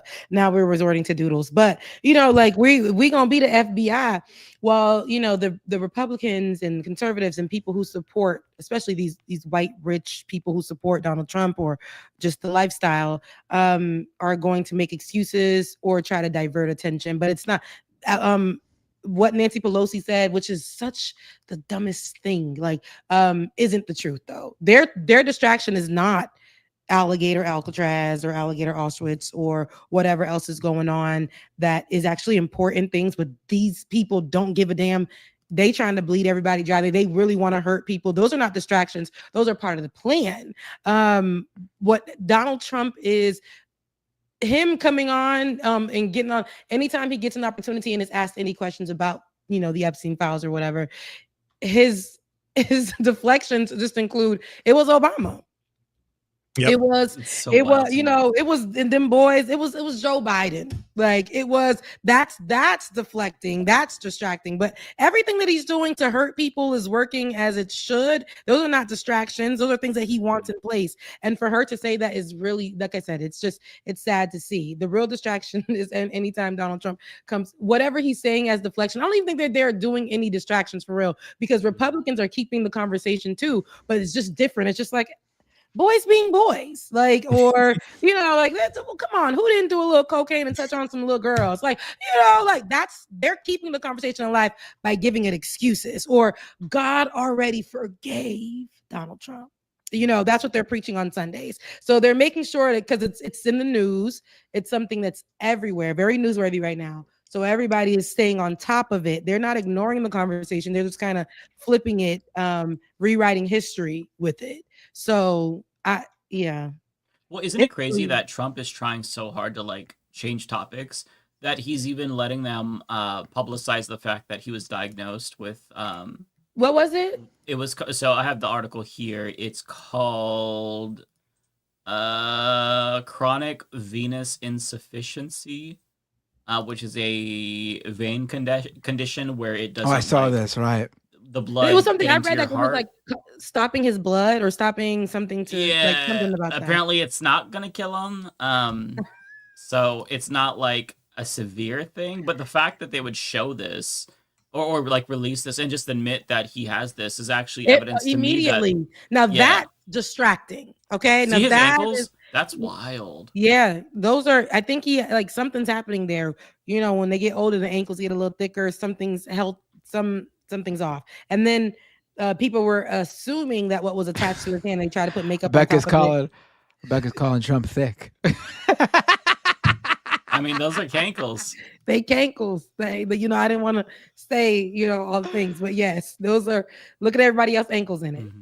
In this photo. Right. Yeah, the compare is pretty stark there. The Y'all know, juxtaposition. I hate to say this because there are different diseases that cause these ankles, so I don't want to go deep into it. But you know these ankles. You've seen the old lady with the shoe and the ankle. You know, you've seen this before. So he's aging. This is what's happening. And also he's an evil person, so it's showing up everywhere. He can't. I will say I am praying for the president's health.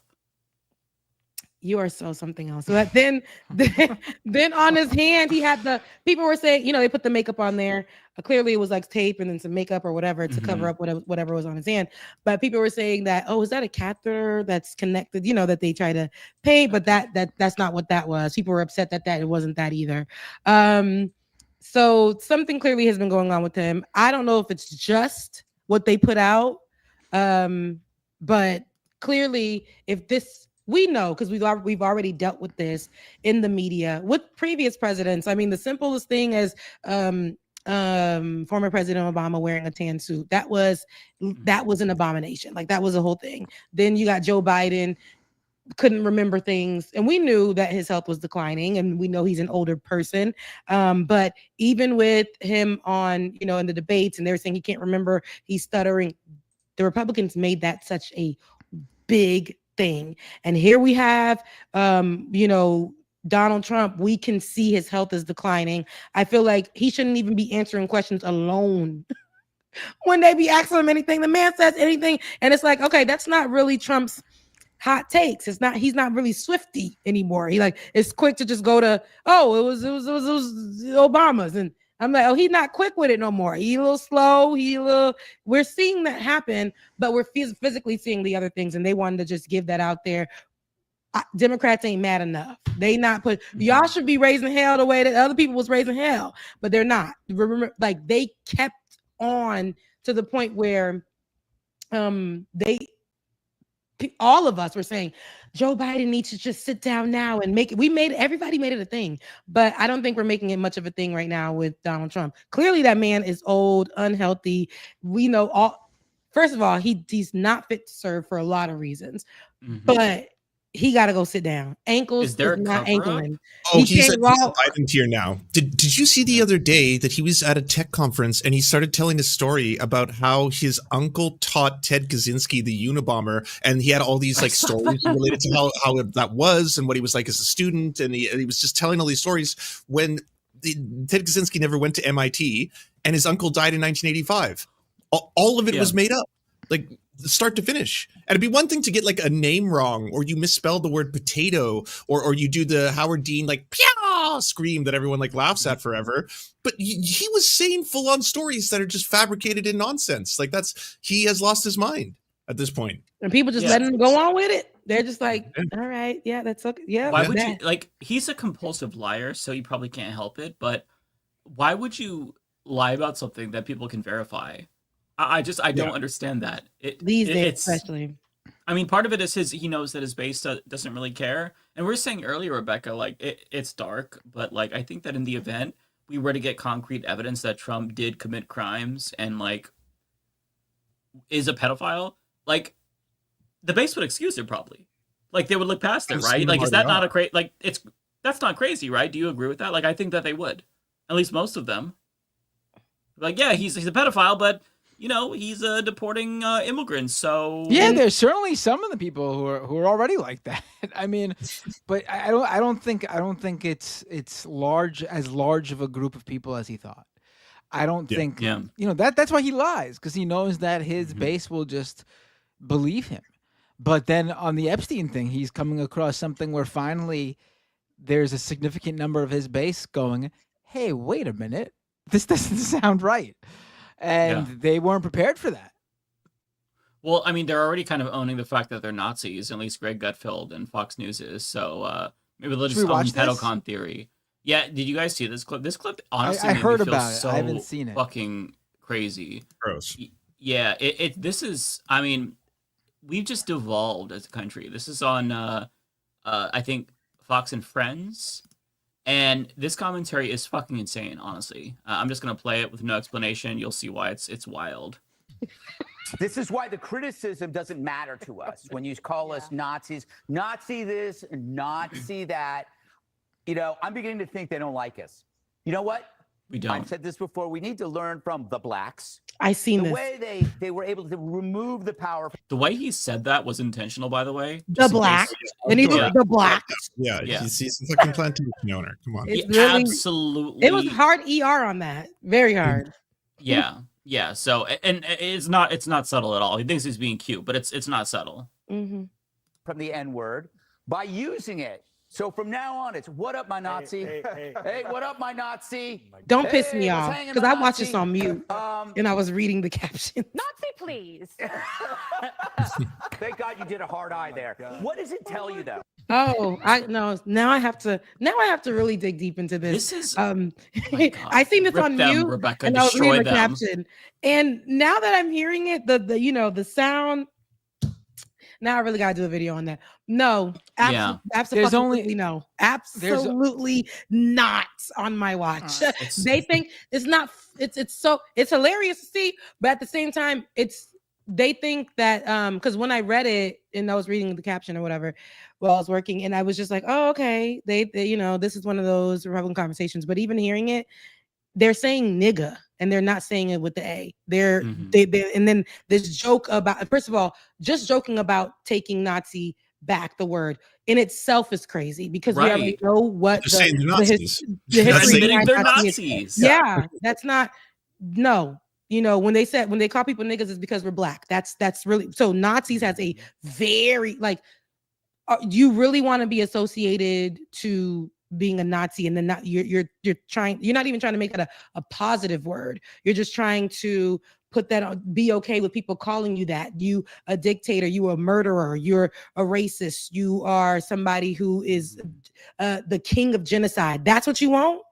Oh, okay, let's play with it. Because now that's the same as Black Americans reappropriating a slur that was used to dehumanize them. Like Nazis dehumanize, and they think there's an equivalence, which just shows you not only how stupid they are, but how hateful they are. Because again, they are implicitly saying, "Yeah, we're Nazis," and if we just call ourselves Nazis and be honest about that, then we're taking away the shock out of that, the venom. It's that clip is honestly insane to me. That clip is crazy. Now I gotta. It's why Elon Musk is right. It's just one step. You push everything. You push the boundaries a little further and see what's socially acceptable and how much you get pushback. Yeah. It's the whole game. Well, and don't forget, Elon Musk did it. Then Steve Bannon did it. And then there was that priest that did it as well at the same event, I believe, as Steve Bannon. They're just pushing and pushing and pushing because things have gone so far to the right. Like the Overton window culturally is so far to the right that they actually are thinking, can we get away with just like admitting that we're Nazis? Like I think they're actually having that conversation. You have out and proud neo-Nazis like Nick Fuentes, for example, very popular. You know, he has a massive following. So other conservatives who basically are kind of like realizing now, yeah, I'm seeing Trump's Gestapo terrorize communities and I like it. Does this make me a Nazi? Perhaps. Am I okay with that? Like, I genuinely think they're coming to terms with the fact that they're fucking the modern day Nazi movement. And now they just want to make a determination as to whether or not they hide it or they stay in the closet. And the fact that these people feel so comfortable saying this shit, that's a failure on all of us in society. Like the fact that we let them get that comfortable, we fucked up. We gotta change that and bully the fuck out of these people. Absolutely. Also, it's not even like it's not even the equivalent though in terms of like their own like twisted logic. Like the Nazis gave themselves the designation. Like it's not like it's not like that was the slur for them. That was what they were called. Like there's nothing to take back. The word Nazi was created by the people who use it to describe themselves. It was self-identification. Like, so that's I'm like, what are you taking back? Like, I don't. It's not given that. But again, this whole and even them saying it is a play on them wanting to say nigga. I just all of it was the whole setup, the whole talking points. These to be professionals to be sitting up there. It wasn't giving anything, and I can't wait to really talk about this further because I need to watch it again and play. Because again, I watch it on mute because I'm like, oh, it's just one of their stupid. No, that was a wild fucking clip. That was wild. And I really think that it's becoming more easier for, and I used to say this all the time, but I think it's even worse now. But it's because we expect it.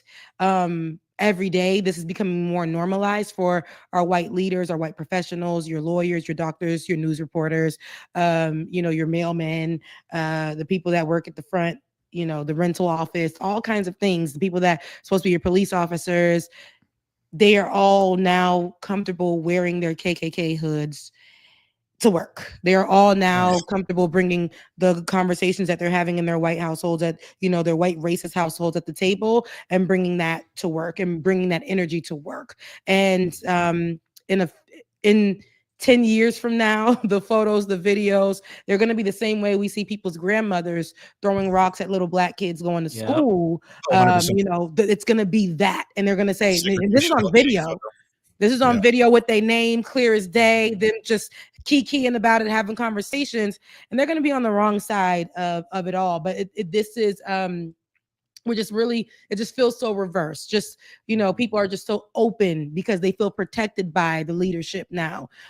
Just like they did. And I used to say the same verbiage back in Trump's first term, but now I just feel like it's gotten worse, and they feel like Trump is their invisibility cloak to protect them from when they go out there and make these statements as, the January 6ers, some of them that got off and are free. We're looking at the one of the officers that is responsible for Breonna Taylor's death, just serving 1 day in jail. Right. So this is the type of the protection that we're seeing all over. And so they feel vindicated and free and that they'll be protected. But hopefully we fight enough in these next few years. We haven't even gotten to our first full year, but where this does not have to be our future. It'll suck if we don't do much and we continue to fuel what's in office right now, and that we will continue to have this type of leadership. I can't see it because it's just getting worse. It's getting terrible. Well, because Trump gets away with everything, they think they can too. And they feel like they've defeated cancel culture. Like Matt Walsh did a video about that lady who called a child a slur and said she was the final boss of cancel culture because she called a child a slur. And then she was able to raise maybe it was $1 million. I think it hit $1 million. It might have hit $1 million or they stopped it, but I'm pretty sure she got that money by now. Nobody's talking about it anymore because so much other stuff is happening. But this is that's also like she knows she knew where to go. This is the same place where old boy Kyle Rittenhouse went to as well to raise money and got Give, the send, money. go. Yeah. Yes. And it's like the Christian equivalent.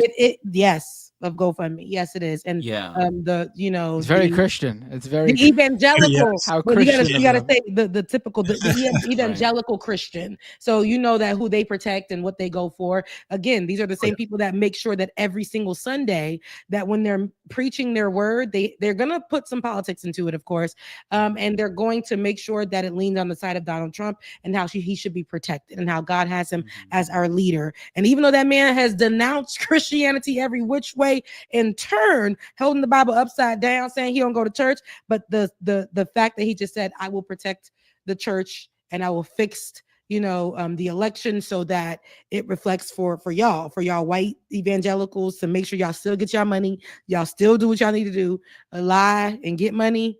I'll make sure I hold it down for y'all, and they will continue to preach the verse. Do you remember when he was asked, "What's your favorite verse in the Bible?" He's like, all of it. He's like, no, just one. And they were okay with that. I know. They're like, okay, well, he holds it upside down, but didn't he say very early in all this, like before he even became president the first time when he was running? Wasn't there that famous moment where he's called it 2 Corinthians, right? Wasn't that? Yes. Yeah. Not 2 Corinthians. He said 2 Corinthians. 2 Corinthians. That's what he said. 2 Corinthians walk into a bar. I mean, look, I agree with everything you said though, because and Mike too. Like, we need to increase shame. Because like you said, like at least with fucking Klansmen, I didn't have to look at their face and I have to stare at Greg Gutfeld as he fucking just spews this vile shit. And honestly, it's become socially acceptable. You could just see how much this has been happening for so long in every category too, right? Not just in racism and homophobia, transphobia, you name it. Yep. They just ramped it up like day after day, and they just see what they can get away with. Like Charlie Kirk saying, like, what was it, like 6 months ago, that he wouldn't fly in a plane if the pilot was black. That used to be the shit that gets you like not invited to your family dinners anymore. Like that used to be like, oh shit, you're like racist. Like not like you have like biases you got to unpack or little things like that. Like that, like, oh, you're a straight up racist. No, you're not invited anymore, Grandpa. When he said that, it was so bad because it became this whole thing where everybody started going on planes and say, oh, my pilot is black, I'm not flying on this plane. They were filming themselves saying this. I'm not coming on this plane because my pilot is black. I don't want to. I'm not. And then like black pilots had to start defending themselves. These people, they made it such an issue while children were being gunned down at schools and all these kind of things. But they made that the issue. Black pilots. They started blaming DEI for plane crashes. When there would be a plane crash, and you'd be like, everyone was white. Everyone. Charlie Kirk just blamed. And black pilots was getting people safely from here to there every single time. And people believe this stuff. That's the thing. Just because they don't go check, they don't care to check, as long as it is racist and it's anti-black and it's anti-brown and it's all of this, and they're okay with it. They are fine with just believing whatever this person says. That's it. I like Charlie Kirk just blamed the floods in Texas on DEI. In Texas, what DEI programs have they instituted in the state of Texas? It's just part of the problem is that so many people are not using dog whistles anymore, and they're just so explicit that like you can't get all of them. Another part of the problem is that there's no social cost anymore. Like if you tweeted something super racist or you said something racist, there would be penalties. People would call up your job, get you fired, they'd look you up, and that used to be a thing. And I'm sorry, I hate to be that guy who's pro cancel culture, but I want people to not be I want them to have shame and be afraid to say racist things. I think that society is better that way. Accountability is what that is. And people are so afraid of that now. Like they always move the goalpost to how they want. Like, it's just freedom of speech. And, they keep moving it. And it's like, no, hold this person accountable, because if you don't say anything, this is the time to say something. And when you're not saying something, it's going to allow this thing to fester and become a nasty little pimple and just continue. Like we're going to get breakouts, right? It's going to become herpes. It gets so much it's worse. all over the place, right? It's like, this is what we're going to have. And I don't I don't think that staying quiet or ignoring it is the way anymore. I know that people want to move away from cancel culture, but that's not working. When you are fighting against these type of people, it got to get ugly. Like, it got to get ugly. That's the only way we're going to get any kind of change. I ain't talking about going out and physically, you know, fighting them people or whatever, you know, and I'm all for that too. Whatever you feel like you could do, you could do. But I'm like, we got to call it out every single time. You got to call it out every single time. That's why, because we were calling out what's in them files.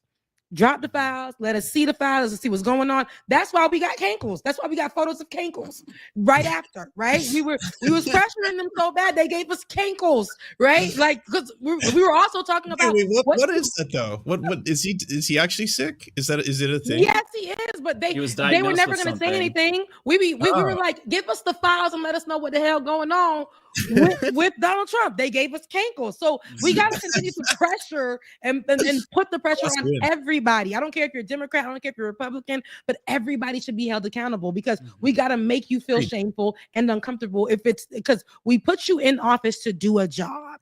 And if you ain't doing it, you shouldn't sit there and feel comfortable. We got to make that seat hot as hell for you. We got to make it where you actually do your job. And that's where we missed the mark for years, which got us here. And we cannot continue to do that. Bring back the damn shame. Yes. Bring it back. I mean, look at how we're all adults, right? But like, still, leaders leading by example, it actually does matter, right? Yes. But like, when you have members of Congress like Randy Fine or Andy Ogles Klan posting saying we're going to deport little Muhammad, referring to Zoran Mamdani, when you have Nancy Mace going on like unhinged anti-trans tirades for weeks saying slurs, and like, there's just no accountability or even an attempt at accountability, not even a censure resolution, which is meaningless, but it just says, hey, we condemn this. Like, when there's nothing, it just like everyone else in society sees that and they're like, oh, okay, well, I can do it too. Obviously, I no longer have to worry about losing my job or facing accountability or getting disowned by my family. My family already kind of disowned me because I served in a restaurant. I'm sorry, but like, do not like let these people have normal lives. They chose this, right? Like, you chose to be an elected official to govern over people. That's not a normal job. And then now you're also a Nazi who's just trying to ruin people's lives and lock up kids.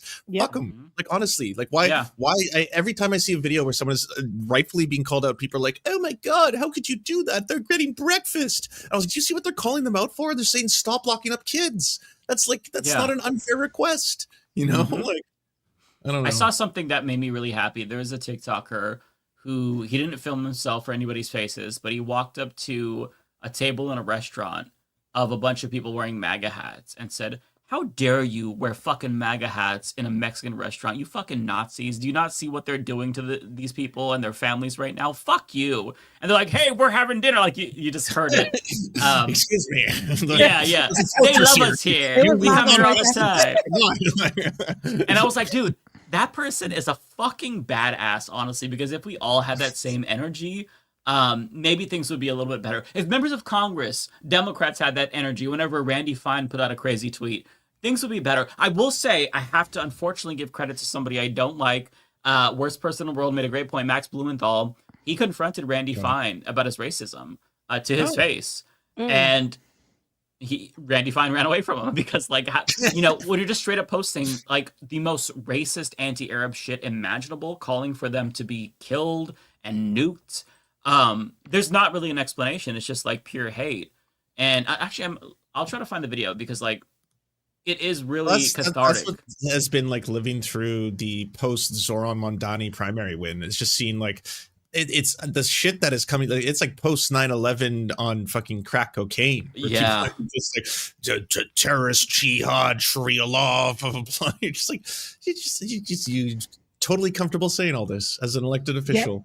You know, just vile racism, but there it is. Back in the day, look, you know, we were a good proper country a little bit, kind of, just a little bit.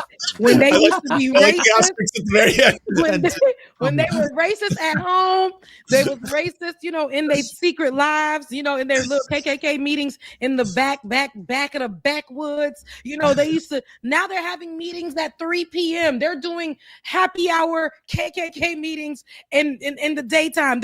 They don't care. Everything is wide open. They like now to call somebody an ER is like I can do that. It's, you know, not that I have a black friend anymore. It's just that freedom of speech, man. Like I just I love all people, but I want to say the word. I don't get it. Why can't I say a word? It makes no sense. And you don't deserve anything really because your parents are immigrants, so you really got to work harder than I did, even though my parents were handed things without doing any kind of work. We're white and we're American. And we did. This is the kind of conversation that I see online. People make excuses. It's the craziest thing I've ever seen. And they're okay with it. They're okay with you seeing where they work now. We were, again, 8 years ago, we were able to be like, oh, you want to be racist? Let me see where you work. Let me go ahead. Now they're like, yeah, call my job. Because now I can sue for whatever, or now I can say this and whatever. Because that whole Starbucks ordeal, that whole Starbucks ordeal where Starbucks had closed down because that one racist incident and all that kind of stuff, that person was then given money. That person was then paid back, like for them and all the trouble they went through because of it. The person that caused the whole racist drama. So it's like nothing now sticks. It's like you can be racist and get paid for it. As we talked about the woman getting up to $1 million for calling a baby boy. And then the family that was affected decided, please don't raise money for us no more. Take our names down. We actually don't want no trouble. We just want to be able to pay for our child's medical things. And we don't want our names to be shown.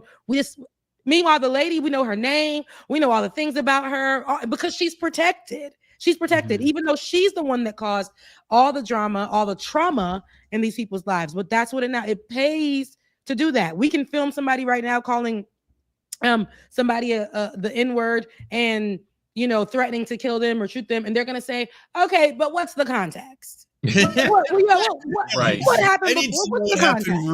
Let me see what happened before this person's life was threatened and all that other stuff. So they should have never resisted the neighbor acting like a cop. They should have never resisted the neighbor acting like a cop. That's what you're gonna see in the comment section usually. And I used to think that was only conversations that were reserved for Facebook. That used to be their whole land. That has now brought itself all over social media. Again, people are okay being hateful. This is okay now. People are okay being racist. It's so casual. Yes. Like some of them aren't even trying to be venomous. Like I don't remember what I even posted, but just like in response to one of my tweets, I don't usually look at the comments, but I did this one time and somebody was just like, what are you supposed to mean by that, F slur? And I'm like, damn. You see? Are you just asking for clarification earnestly, or do you just want to type something so you can be like F slur? Like that's fucking that's honestly insane. Yeah, and and it's okay, and people can see it. That's why I would, I've had a conversation with people like under my last post about because a xenophobia, and this wasn't even about it being on the outside. It was about amongst Black people. Oh, they were so upset. I got everything, and then I've always gotten this since I got into politics because I am Haitian. So, and I grew up with this in real life outside of the social media, like in real time. So, but a lot of people are under there and being okay with being xenophobic. They just is like, and so what? You ain't one of us. And I'm gonna just leave this here for everybody to see. I want y'all to see all of these comments to show you that these are the people that, this is actually out there and this is what they believe. And they are not actually a part of us trying to better ourselves and move forward. They actually are what's holding us back. And there's so many of them in every group of people, even in our marginalized groups, there are people who think of like this and are holding us back, just hateful, and they have space for it online. There's nothing that is protecting us. There's nothing. I mean, we talked about that before when they were like, yeah, we're taking off the misinformation tabs. Y'all could say nigga, y'all could say whatever y'all want. The moment if I were to put cracker on any social media, they would ban my page. They would limit me. I couldn't say nothing else. I can't even say that and reference it to myself on Twitch. I can't. It's a bad word on Twitch. Yeah. I can't reclaim it. No, that would be a word y'all could reclaim. I know. They ain't letting y'all reclaim that. I can't say the H one either. That one gets banned. You see? They won't. Wait, what's the H one? But niggas for white people? What's the H one? It sounds like a horn that honks. You know what I'm talking about. Okay. I can't say Sounds like a horn that honks. It's self-referential. I don't get it. But for the N-word, you could say it and be okay. You could thrive. Your page will still continue to monetize. Like as long as you white and you use the word, you're good to go. And I think that's I used to think that was insane. Again, I'm not, it doesn't shock me, but it pisses me off. And it just shows me how much we are moving away from any type, like the goal. We're becoming undone. uncivilized just as a culture and feral. And I don't like it at all. Yeah. Like, I do think that we have to find some way to yank the Overton window back to the left. I'm not sure if like we try to do more cancel culture, or just like try to bully people or confront them. I don't know how, but this like is unsustainable. Like a society cannot stay together with this much vitriol and racism and ableism and all the isms and phobias. It's just it's so overwhelming.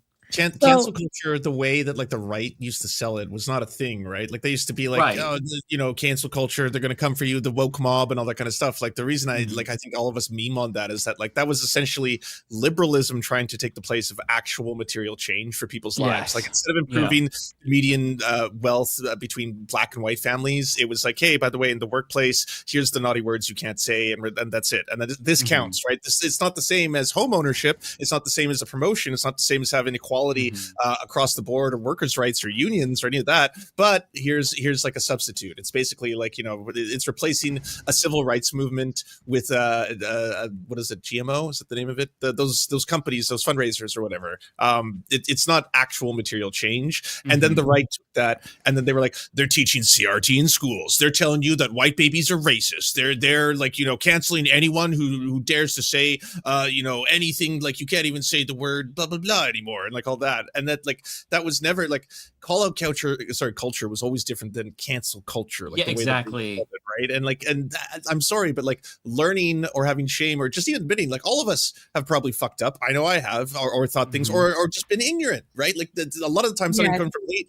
10 years ago, I probably would have been sounding very transphobic because I had no idea who trans or what trans people were, right? So like at that point you learn and you're like, oh, I apologize. That was really wrong of me to find this funny. I used to laugh at Ace Ventura. I was a teenager, but you know, I didn't know. And so like, let's learn, let's grow. Let's evolve. There's a difference between like messing up and learning from that and just being malicious. And like these days, like people are just like being mean for the sake of being mean. Like members of Congress are. I do have the video, by the way, that Max Blumenthal shared of Randy Fine.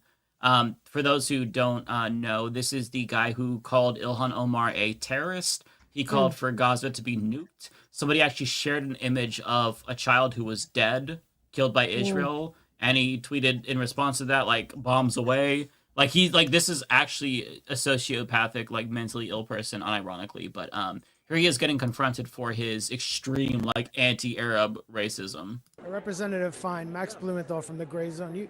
You've been Max Blumenthal from the Gray Zone. And this is the highest, by the way. I can make the volume, so I'm sorry. It's kind of soft. You've been a big supporter of killing civilians in Gaza. I was wondering, how long do you think you would last under the starvation conditions that Israel's imposed in Gaza? Like, have you ever put yourself in the shoes of the people of Gaza who are starving? I don't believe in those who believe that they should keep hostages. If Gaza wants the war to end, they should let the hostages go. You take hostages, you get what's coming. Do you think you're encouraging anti-Semitism by these kinds of comments, supporting the killing of children, supporting nuking Gaza?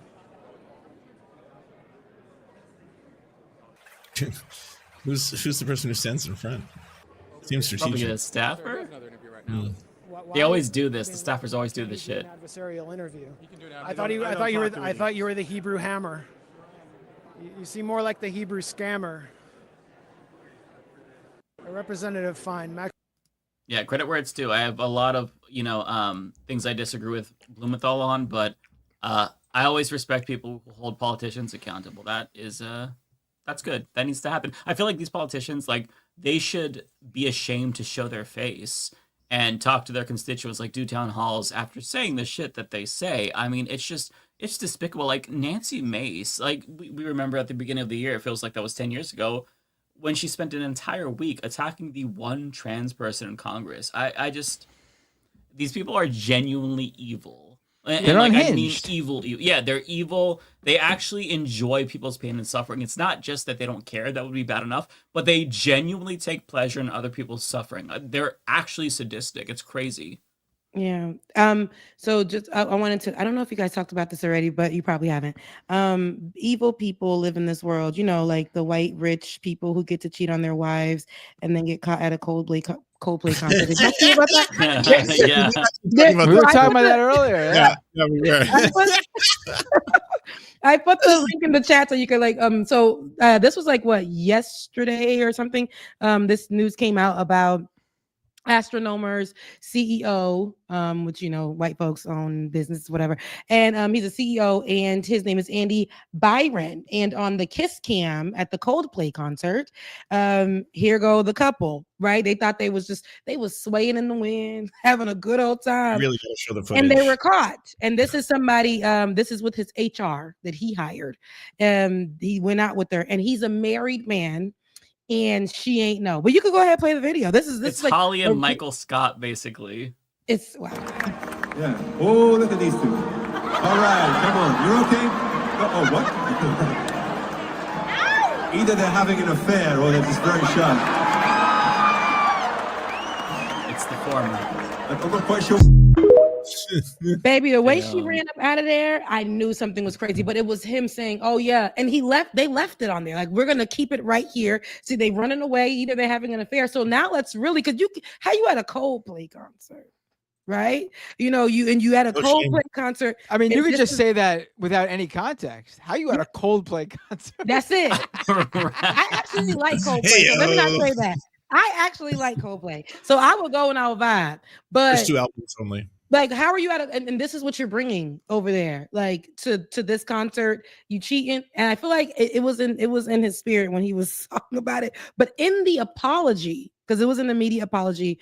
I haven't seen the apology. Yeah, the video, he wrote up an apology, and let me find it. It was something on there. He started with, "I'm sorry, this should have never been out there. A night that was supposed to be like a wonderful night turned into a terrible night. I apologize for embarrassing my wife and things like that. We're gonna work on it, and I don't want to be the leader." Yeah, he said I don't want to be a leader, of the company and represent. This is not who I represent. Then at the end of it, he's like, it was supposed to be a wonderful night and it turned into a terrible night, and because they were videotaping me, and we should start thinking about not doing that anymore, like putting cameras on people. I might be misremembering, but didn't he make it like he led it up to be like, "Oh, I'm sorry to my wife for the affair," but he ended up saying, "I'm sorry to my wife that people now know my secret is out. I like Coldplay." Like, wasn't it something like that where he was like, that was the apology was something like made that. A joke? Like, he made a joke out of his affair. Yeah, I'm sure his wife is super. Yeah, it was. Yeah. Yeah. He says, own it or say nothing. One of the two. Yeah. He says, "I want to acknowledge the moment that's been circulating online and the disappointment it's caused. What was supposed to be a night of music and joy turned into a deeply personal mistake."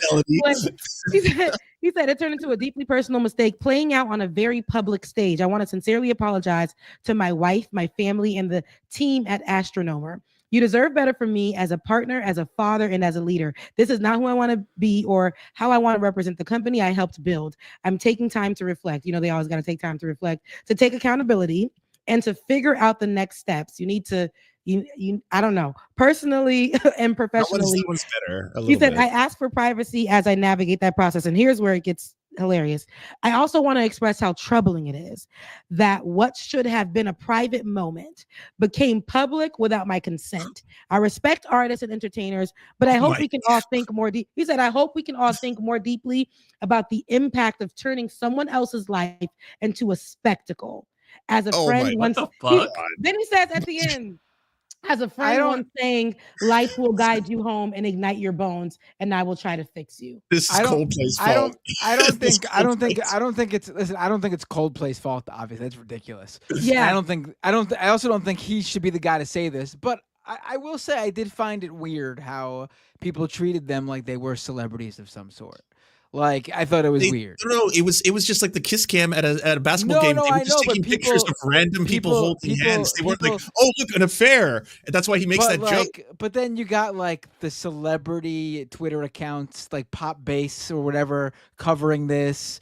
It was very because he's a CEO of a company, weird. And now he can expose. We're exposing cheaters. Okay, Matt. They are celebrities. This is them.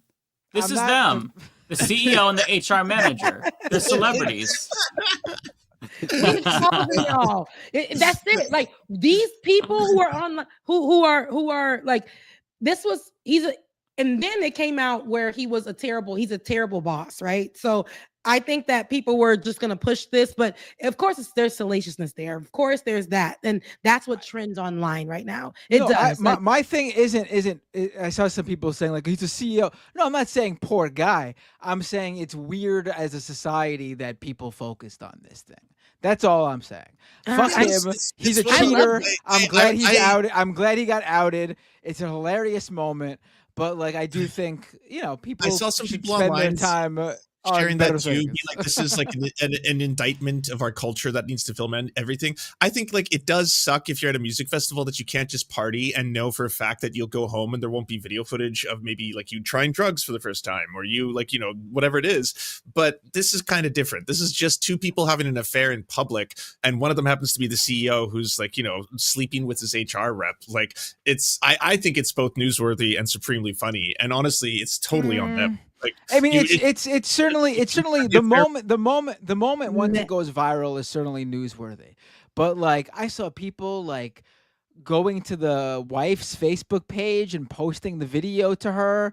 It's like, listen, she's gonna know. I hate that happens. She's gonna know about it. Like, she's gonna know about it. You don't need to harass the innocent party in this. But that's what society does with this stuff. Yes, that sucks but that's the internet nowadays. It's people on the line, they have that power. They'll go, it's embarrassing though, for her to have to find out that way. But also it sucks, but she also has a group of people who are rooting for her in the background. Like, she has this support of women who are like, girlfriend, you don't got to go through this alone. Like, let's pull up. This man cheated on you. You can move on. You can live your life. Like, she has that support that she probably wouldn't have had in the background or whatever. It does suck. I would say there's probably people who prefer not to have that stuff public. That they got cheated it sucks on that it stuff. did, but no question. It was a kiss cam.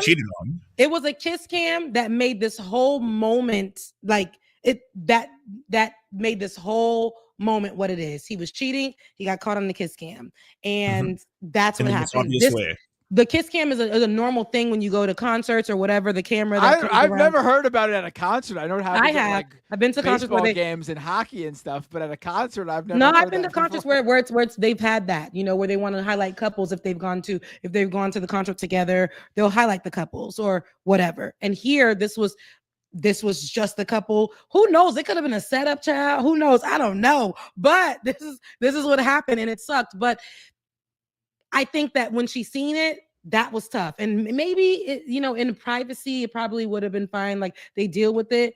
But the embarrassment that the wife had to, this, and people found out who she was, and people did go to her page, like you said. But at the same time, I feel like while she could have dealt with it alone and felt like she got to keep that man, girl, listen, this is probably men in her DMs. Listen, wife, whatever her name is, Miss Astronomical, what's up? He didn't want you, but I could. Listen. Be respectful, gentlemen, please. He's sliding into DMs based on this, please. Sliding into her lady DMs, listen, ma'am, he ain't want you, but I do. He ain't know what to do with you, but I do. So I take it that the post that I saw was fake about him saying, "My secret's out. I'm a fan of Coldplay." That had to have been a meme then. That had to be a meme because he still wants to be a part of Astronomer. He's apologizing to his wife for getting caught.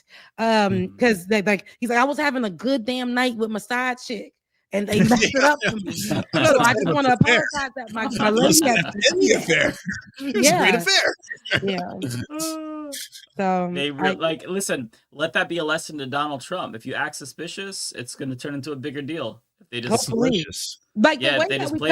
way that we went on and carried on about that's the energy that we should have for the people that are our leaders. That's how I feel. Like that's the same energy that we should have. Like, outing folks, we should be okay. Shaming folks. Like, this is what we're talking about when we say bring shame back. I think all cheaters should have shame on them. It sucks that the partner, like you were saying, I'll give you that, Matt. Now, other than that, but the partner has to go through it with them in that way. Yeah, but then again, you got a crowd of women who gonna be like, listen, girl, get your hair done. Get your nails done. The kids are older. Like, he's a rich ass CEO. You know what I'm saying? Get his money. Okay. Right. Get the house, the car, the dog. Get everything.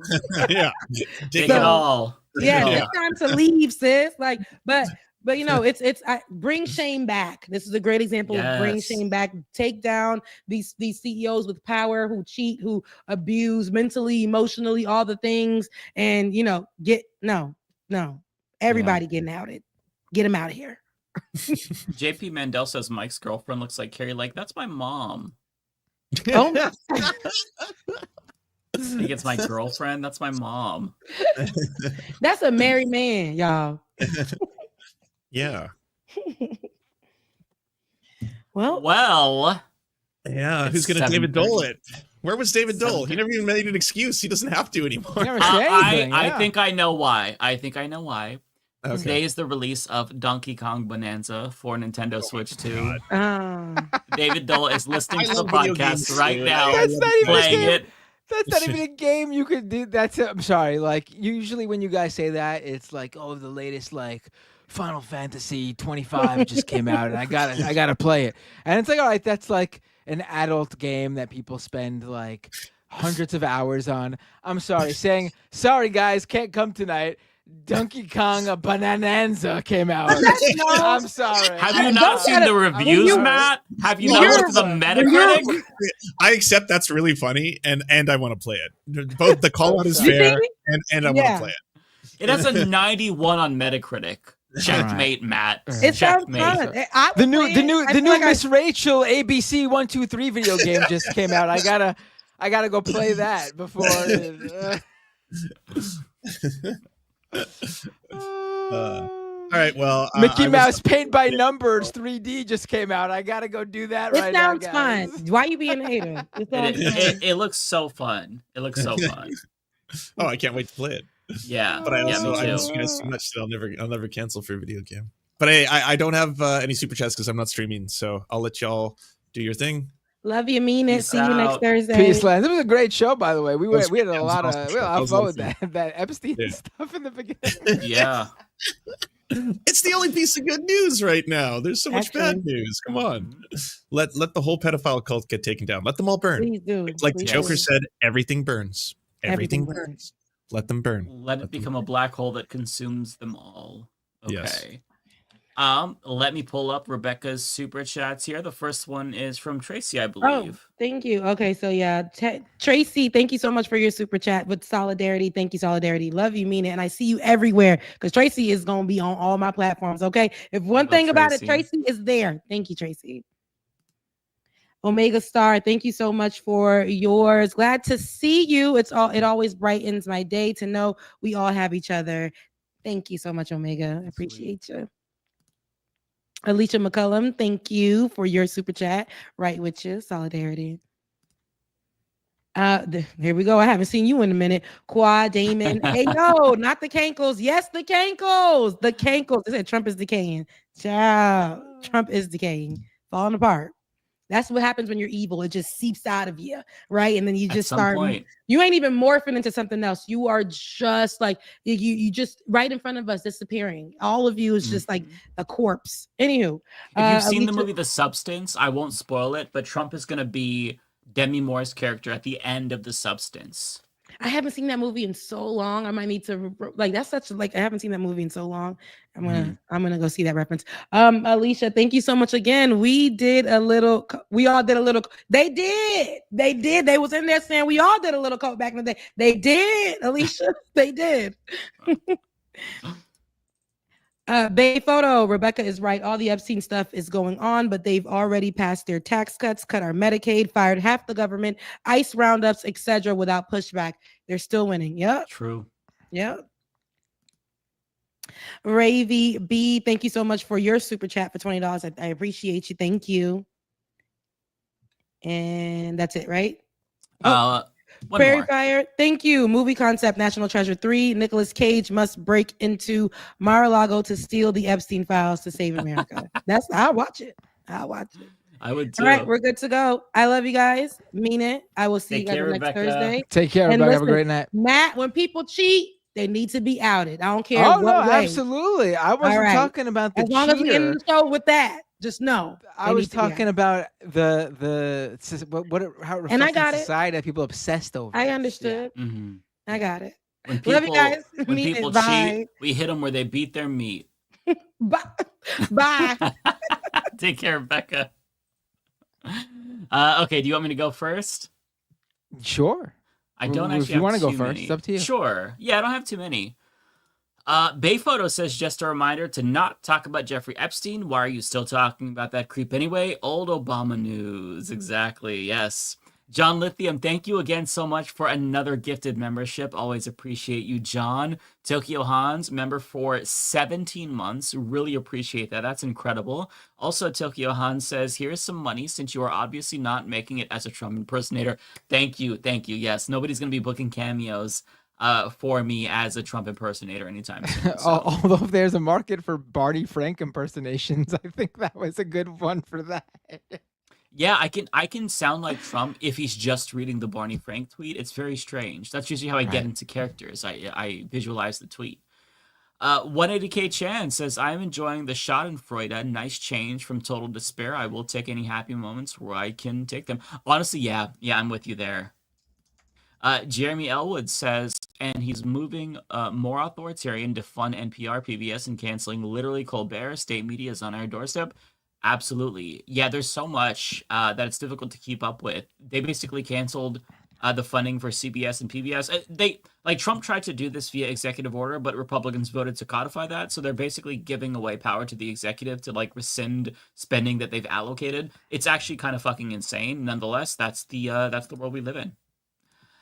George says, Trump basically writing a Trump Epstein fanfic was not on my bingo card. What the fuck? Evidently, Idiocracy wasn't prophetic enough. Yeah, no kidding. No kidding.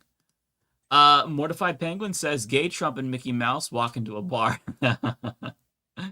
Uniball says, do you think Netanyahu is mad at Trump for not declaring full-on war with Iran? And if Epstein was Mossad, they're going to start releasing dirt on Trump? Ooh, that's a tough question. I think, yes, Netanyahu was mad that it didn't go further. And if Epstein was Mossad, I don't think that they would do that. I think that Israel knows that if, Daddy America cuts them off, they're fucked. We give them 70% of the weapons that they're using in their genocide, so they need us. So I don't think they do that. It'd have to get pretty bad for them to release dirt on Trump if, Epstein was indeed a Mossad agent. Next one here is from Jeremy Elwood, who says, tons against Trump, yet Dems in Congress are so spineless. Jeffries holds a bat in his office, but when it comes to fighting on the floor, crickets. Yeah, that's a good point. It's just all performative for these people. Rob Poole says, MAGA doesn't give a fuck about kids. They care about getting Clinton in Hollywood. That's why they're so mad. They wanted to hurt Dems who think they are the entire list. 1,000%, Rob. Yeah, 1,000%. John says a wireless hub amplifies an internal signal, so it's like getting a clean signal from inside the room the box is in instead of room across the house. Okay, explaining power line adapters. Yeah, I'll send Matt the link afterwards. I looked it up. People say that it's not as good as a direct. No, I wouldn't say it's as good as a direct, but if you can't if you can't weave it through your house, it's a good alternative. Is it better than wireless though? I don't know. I think it's better than wireless. It's probably more stable. Because wireless, my Wi-Fi always cut out in this room that I'm in. I just couldn't get a consistent signal for a while, and now it's this is my first stream with it, and it's been great the whole time. So seems like it. Let's see here. The next one is from Atomic Toaster Yo, who says gay Trump is a vibe. All right. Rolando Capilla says it's surreal that 3 nights ago Colbert was mocking the idea of a Paramount deal pressuring him from criticizing Trump. CBS is ending his show in May. Yeah, that is crazy.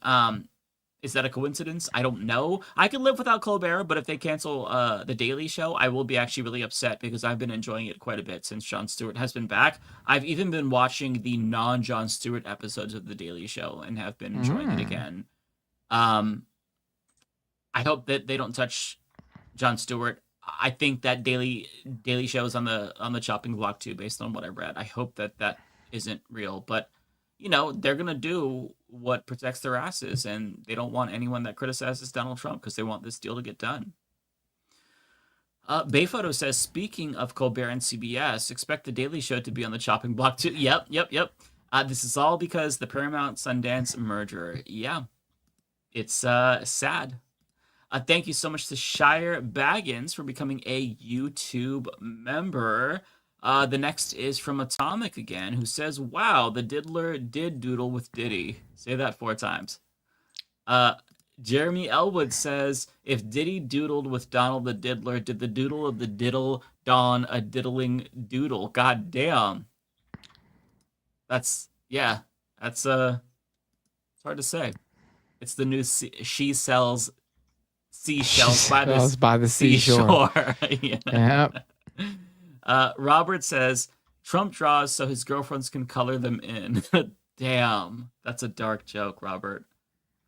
Archangel says, thanks for doing what you do, Mike. I'd love to meet you someday, as I am from Montana and have Seattle relatives. The PNW is my favorite place. Hey, that's awesome. I appreciate you saying that. I'd love to meet you too. Yeah, Pacific Northwest is objectively, I think, the best place in the world. It's subjectively the best place, but I love it. It's beautiful. Our summers are just excellent and just so perfect.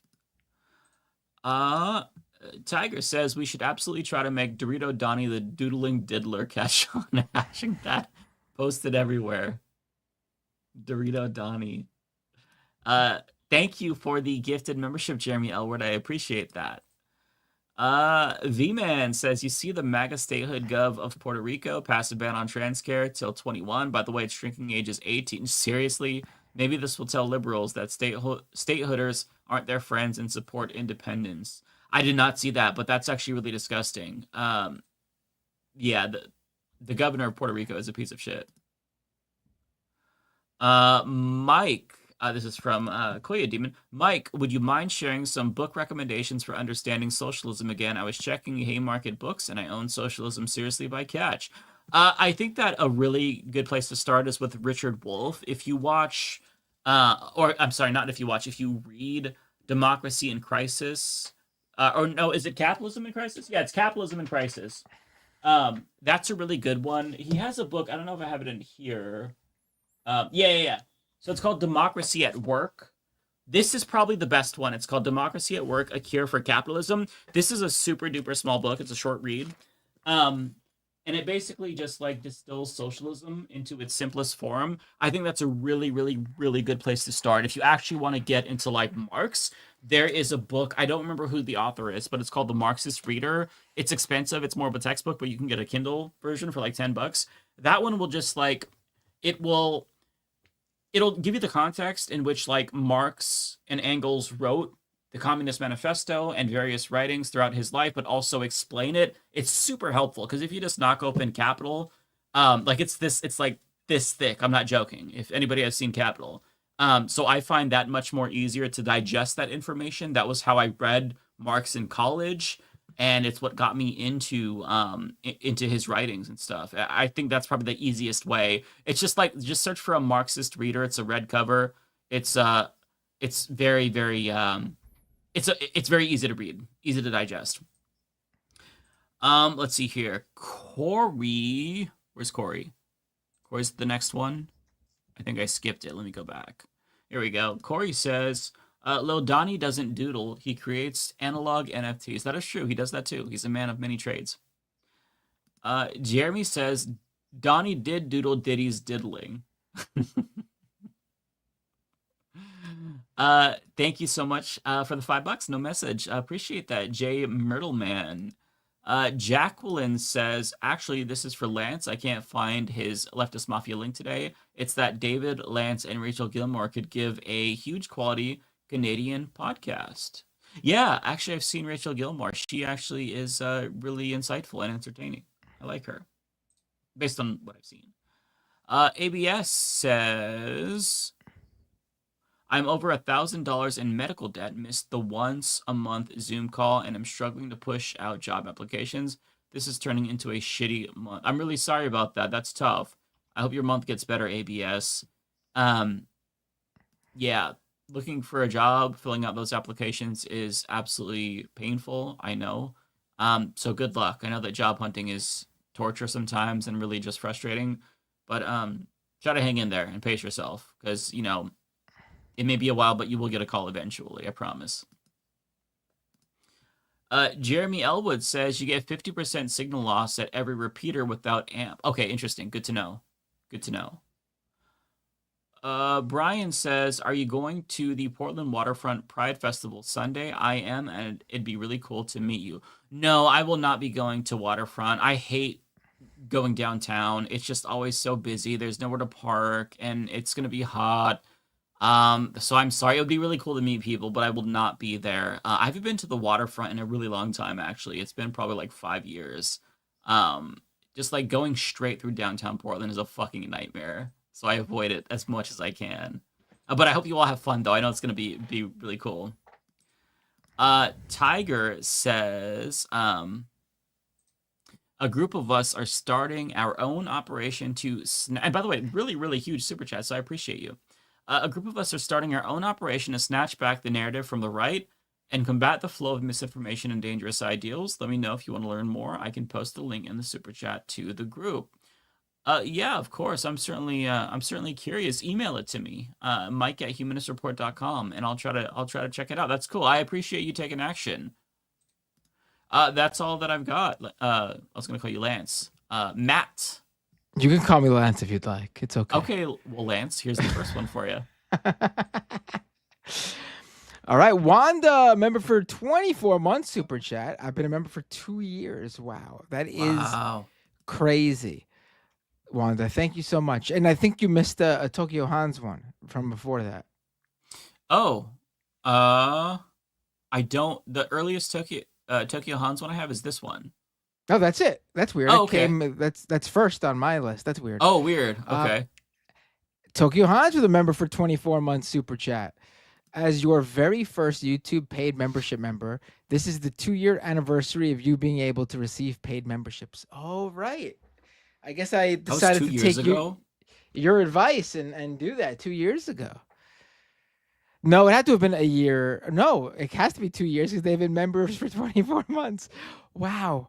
That's it felt like crazy. last year. It felt like last year that happened. Wow. Yeah. 2 years passed. Oh my God. Oh my God. That's scary. That is scary. Time is flying by, folks. Oh my God. All right. Okay, if you read, I'll just keep up because I think they might be out of order on StreamYard. All right. Let's see then. Andy Cole with a super chat. Slow news day, huh, guys? Hope you find something to talk about. Right. It was really hard. It was really hard. We had to really dig deep. Organizing. Tokyo Hans gifted 5 gift memberships. Thank you so much, Tokyo Hans. Looney Tunes 9000 breaking. CBS has announced the Late Show with Stephen Colbert is getting canceled in 2026. Don't believe me? Look this mofo up. No, right? We were just talking about it. Yeah. Right. Oh boy. Listen, Colbert will have no problem finding a show on another network. Mm-hmm. Same with Jon Stewart if they cancel him. Dog on the Roof with a super chat. Tomorrow we're going to find out Trump wrote the foreword for Epstein's Black Book. Right. You wouldn't surprise me. He also did the cover illustrations. Yeah, apparently. Foresto Mintero with a super chat. Did you see RFK trying to pardon Canadian ostriches? What? What's going on? I have not seen this. How is an American supposed to pardon a Canadian, let alone a fucking ostrich? Like, is this for real? Oh, so they were cold because they were exposed to bird flu. So they're on the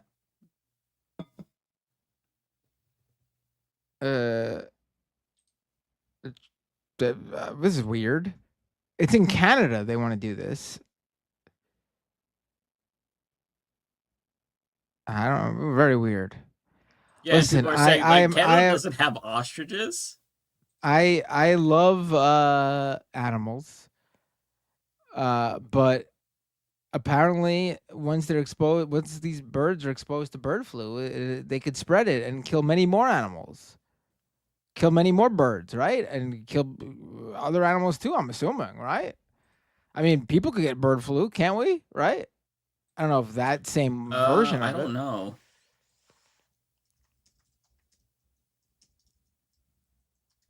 That's scary though. Sporadic human cases, but it's unclear which type of bird flu. But still, like I don't know. I don't know the details. I think it's weird that they care about what's going on in Canada with these birds, but Yeah, I trust whatever. the Canadian government to handle their own affairs more than the American government. I trust the Canadian government to handle America's affairs more than the American government. So. Right. Ridlor CVEI with a super chat sent the new version of the song. Let me know what you all think. Thanks, Left is best. Oh, nice. you all right. We'll have to listen to it next week. Sounds good. That way, everyone else could be here and listen too. But if you made those cycle all over again, Matt. if you made the edits that we talked about, I think it should be fine, right? Yeah. Nice. And shout out to Progressive Voices in the chat. Tokyo Hans with a super chat. I've discovered that festering poet is an anagram for forget Epstein. Since Trump is the greatest poet of our time, I can't give up this insight. Okay, sorry, people. You just made me Sorry. Why'd you do that? I didn't mean to. Carrie Shaw with a $20 super chat. Don't be surprised if Pelosi is on the list. How do people get to the highest levels of power? I don't know. I'm not like defending her, but I don't think she's on the list. She's a sussy baka, but I wouldn't be we'll surprised see. if she's covering for people who are on it, but I don't think she is. Yeah. Regex with a super chat, $10 super chat. Thank you, Regex. The way Democratic leadership has been acting, it makes them seem to be in cahoots with Republicans. Like this is all part of neoliberal shock therapy. They are not acting without intelligence here. Right. Mm-hmm. Cut the Camel with a super chat. Trump's going to put out a statement saying he has never doodled in his life. He said that in the actual statement he provided to the Wall Street Journal. He was like, he said, that's not my language to doodle.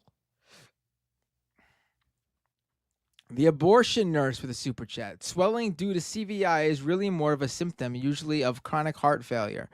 With good treatment, one may live for years. Right? I've seen I'm people not with finding the this super chat anywhere. By the way, I'm sorry. Oh. Well, I've seen people with the with that condition that Trump has, where your ankles are all swollen and you can't tell they're like the leg just goes straight down. I've seen that in older people. So it's not something that's like rare. This one with a $10 super chat. Thank you, this one. I'm going to tell you right now, if you walk into a Mexican restaurant rocking a MAGA hat, they'll be okay taking your money for service. Just expect more than a little extra sour cream with your meal. Ooh. Ooh. John Jeffrey with the super chat. Oh, these are so out of order for me. Okay. It's taking all my strength to not remount these people with MAGA hats and Trump flags on their trucks, but I know it's coming soon. Yeah. Rolando Capilleja with a super chat. Did you see the clip of the kooky anti-Mamdani protests? The gay for Trump's guy is the same man who went on a tirade after the Trump guilty verdict. Yes, I did see. Yep.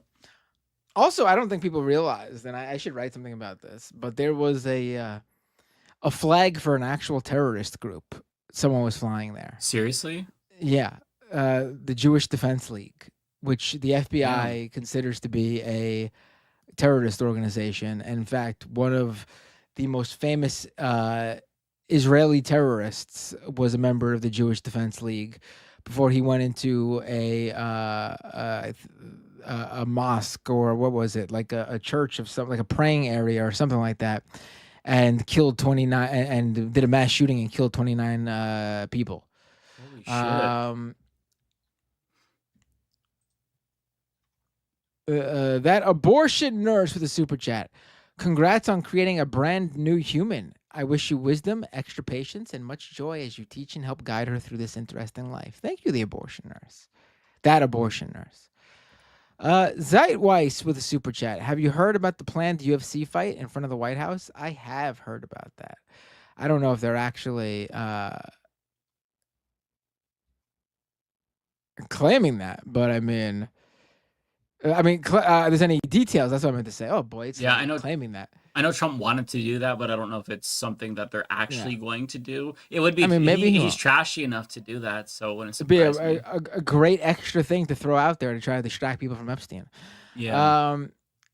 Rob Atkins with a super chat. Hey Matt, any interest in taking over the open slot at CBS? Bilalys and bagels for all. Oh, are you? Do you work for CBS? Rob, are you offering me the late show slot? I would take it. Sure, why not? Wait.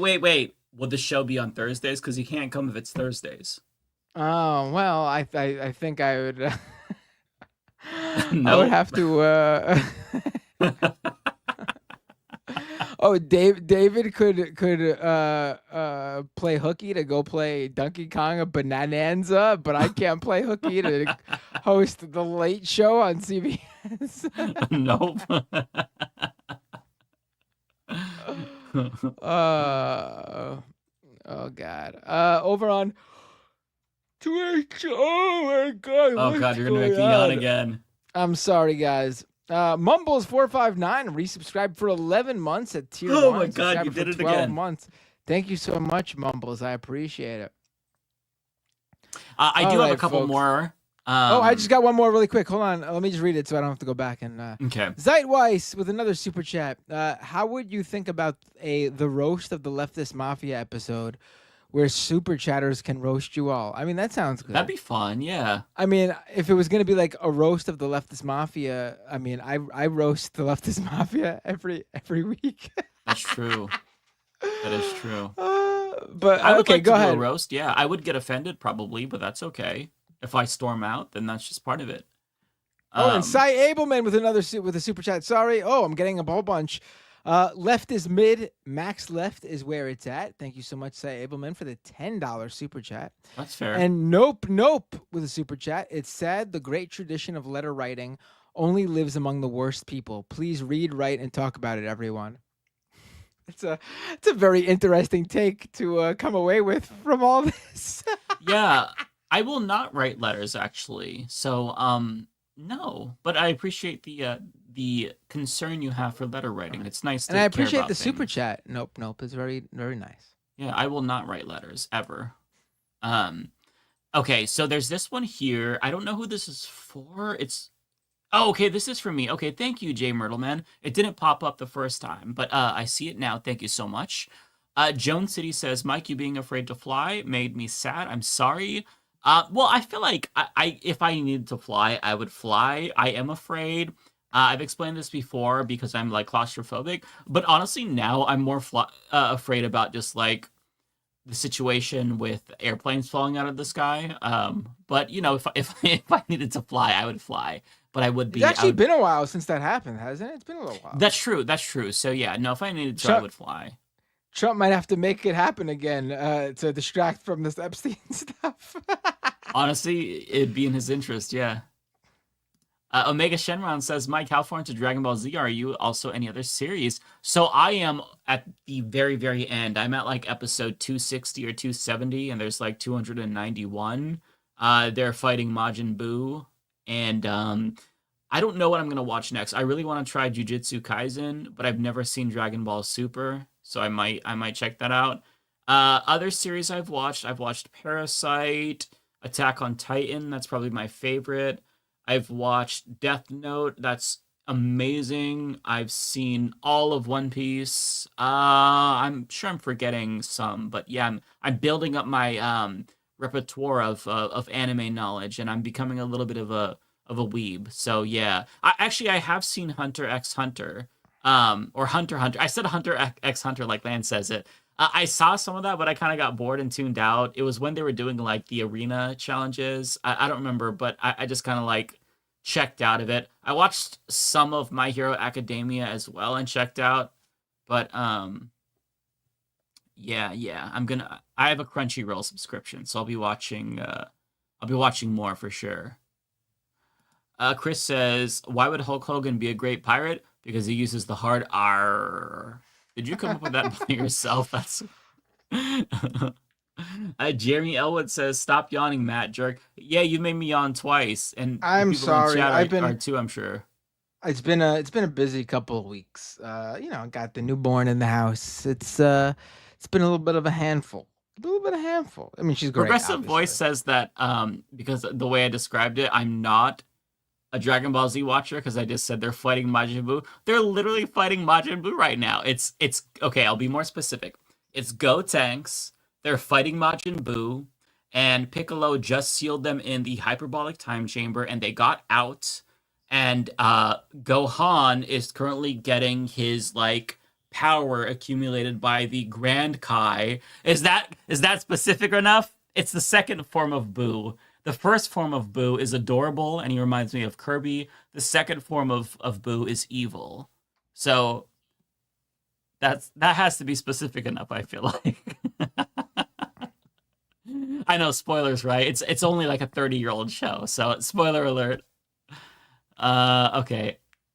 I think this one is for... Yeah, this one's for me too. Zoltan, thank you so much. No message. Appreciate that.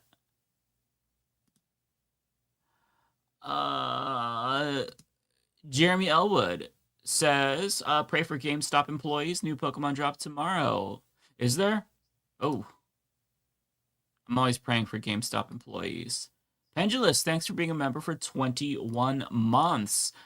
Jeremy says, Mike, as a pilot, let me say, we try to not make them all fall out of the sky. Got your back, brother. I appreciate that. That's cool that you're a pilot. You know what I need to do? I think I need to just play Microsoft Flight Simulator or something.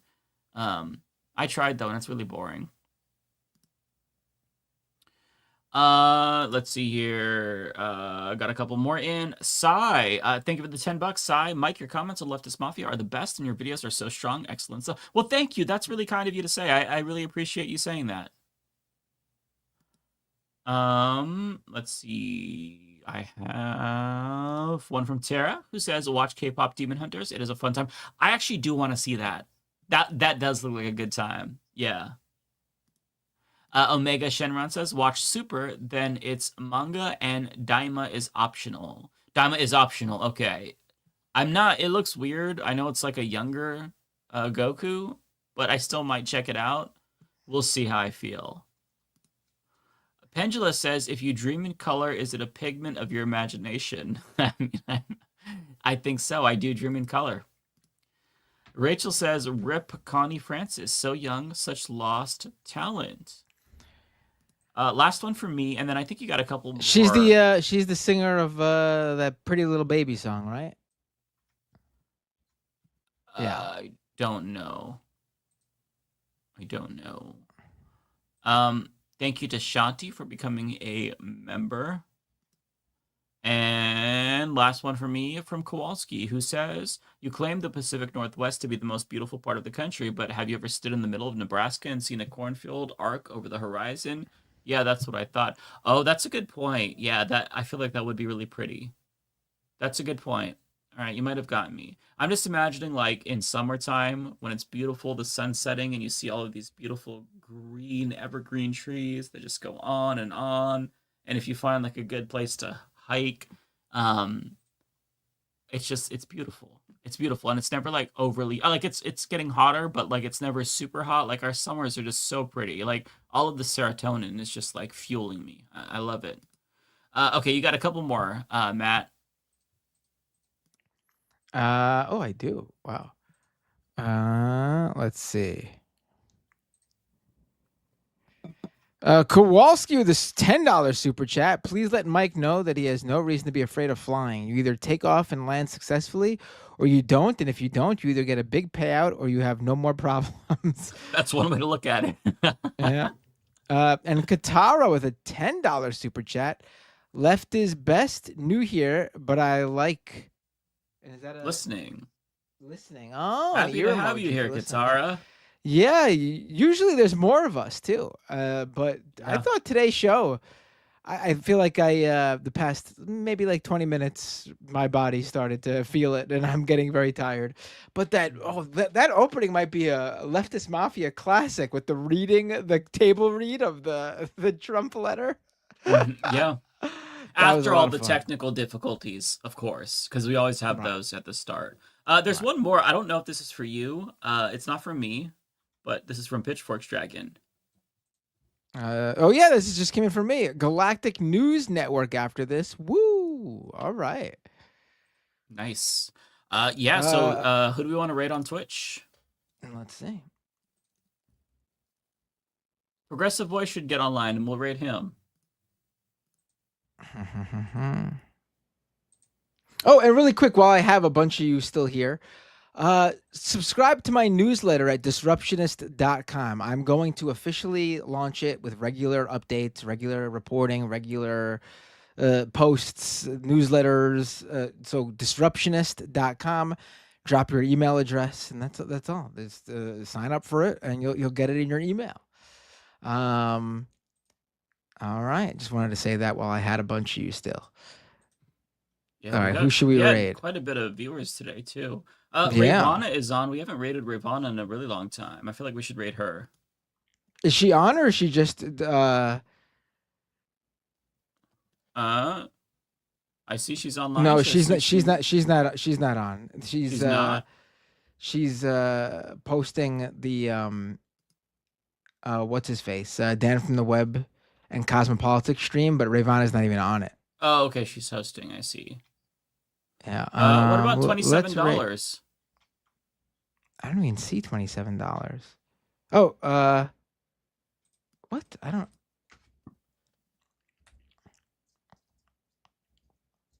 Spelt out 27? It's spelt out the 27. Oh, the 27 Club? I see the 27 Club. Club. Okay. The 27 Club. He changed Is that who it. we're rating? Let's do it. All right, everyone. I'm gonna press that start raid button. It was a pleasure. This episode was a lot of fun. Stay tuned for a lot more fun stuff at youtube.com/mattbinder and at disruptionist.com and at Mike's channel, The Humanist Report. And we're about to go full throttle with finding out the truth about Trump and Epstein.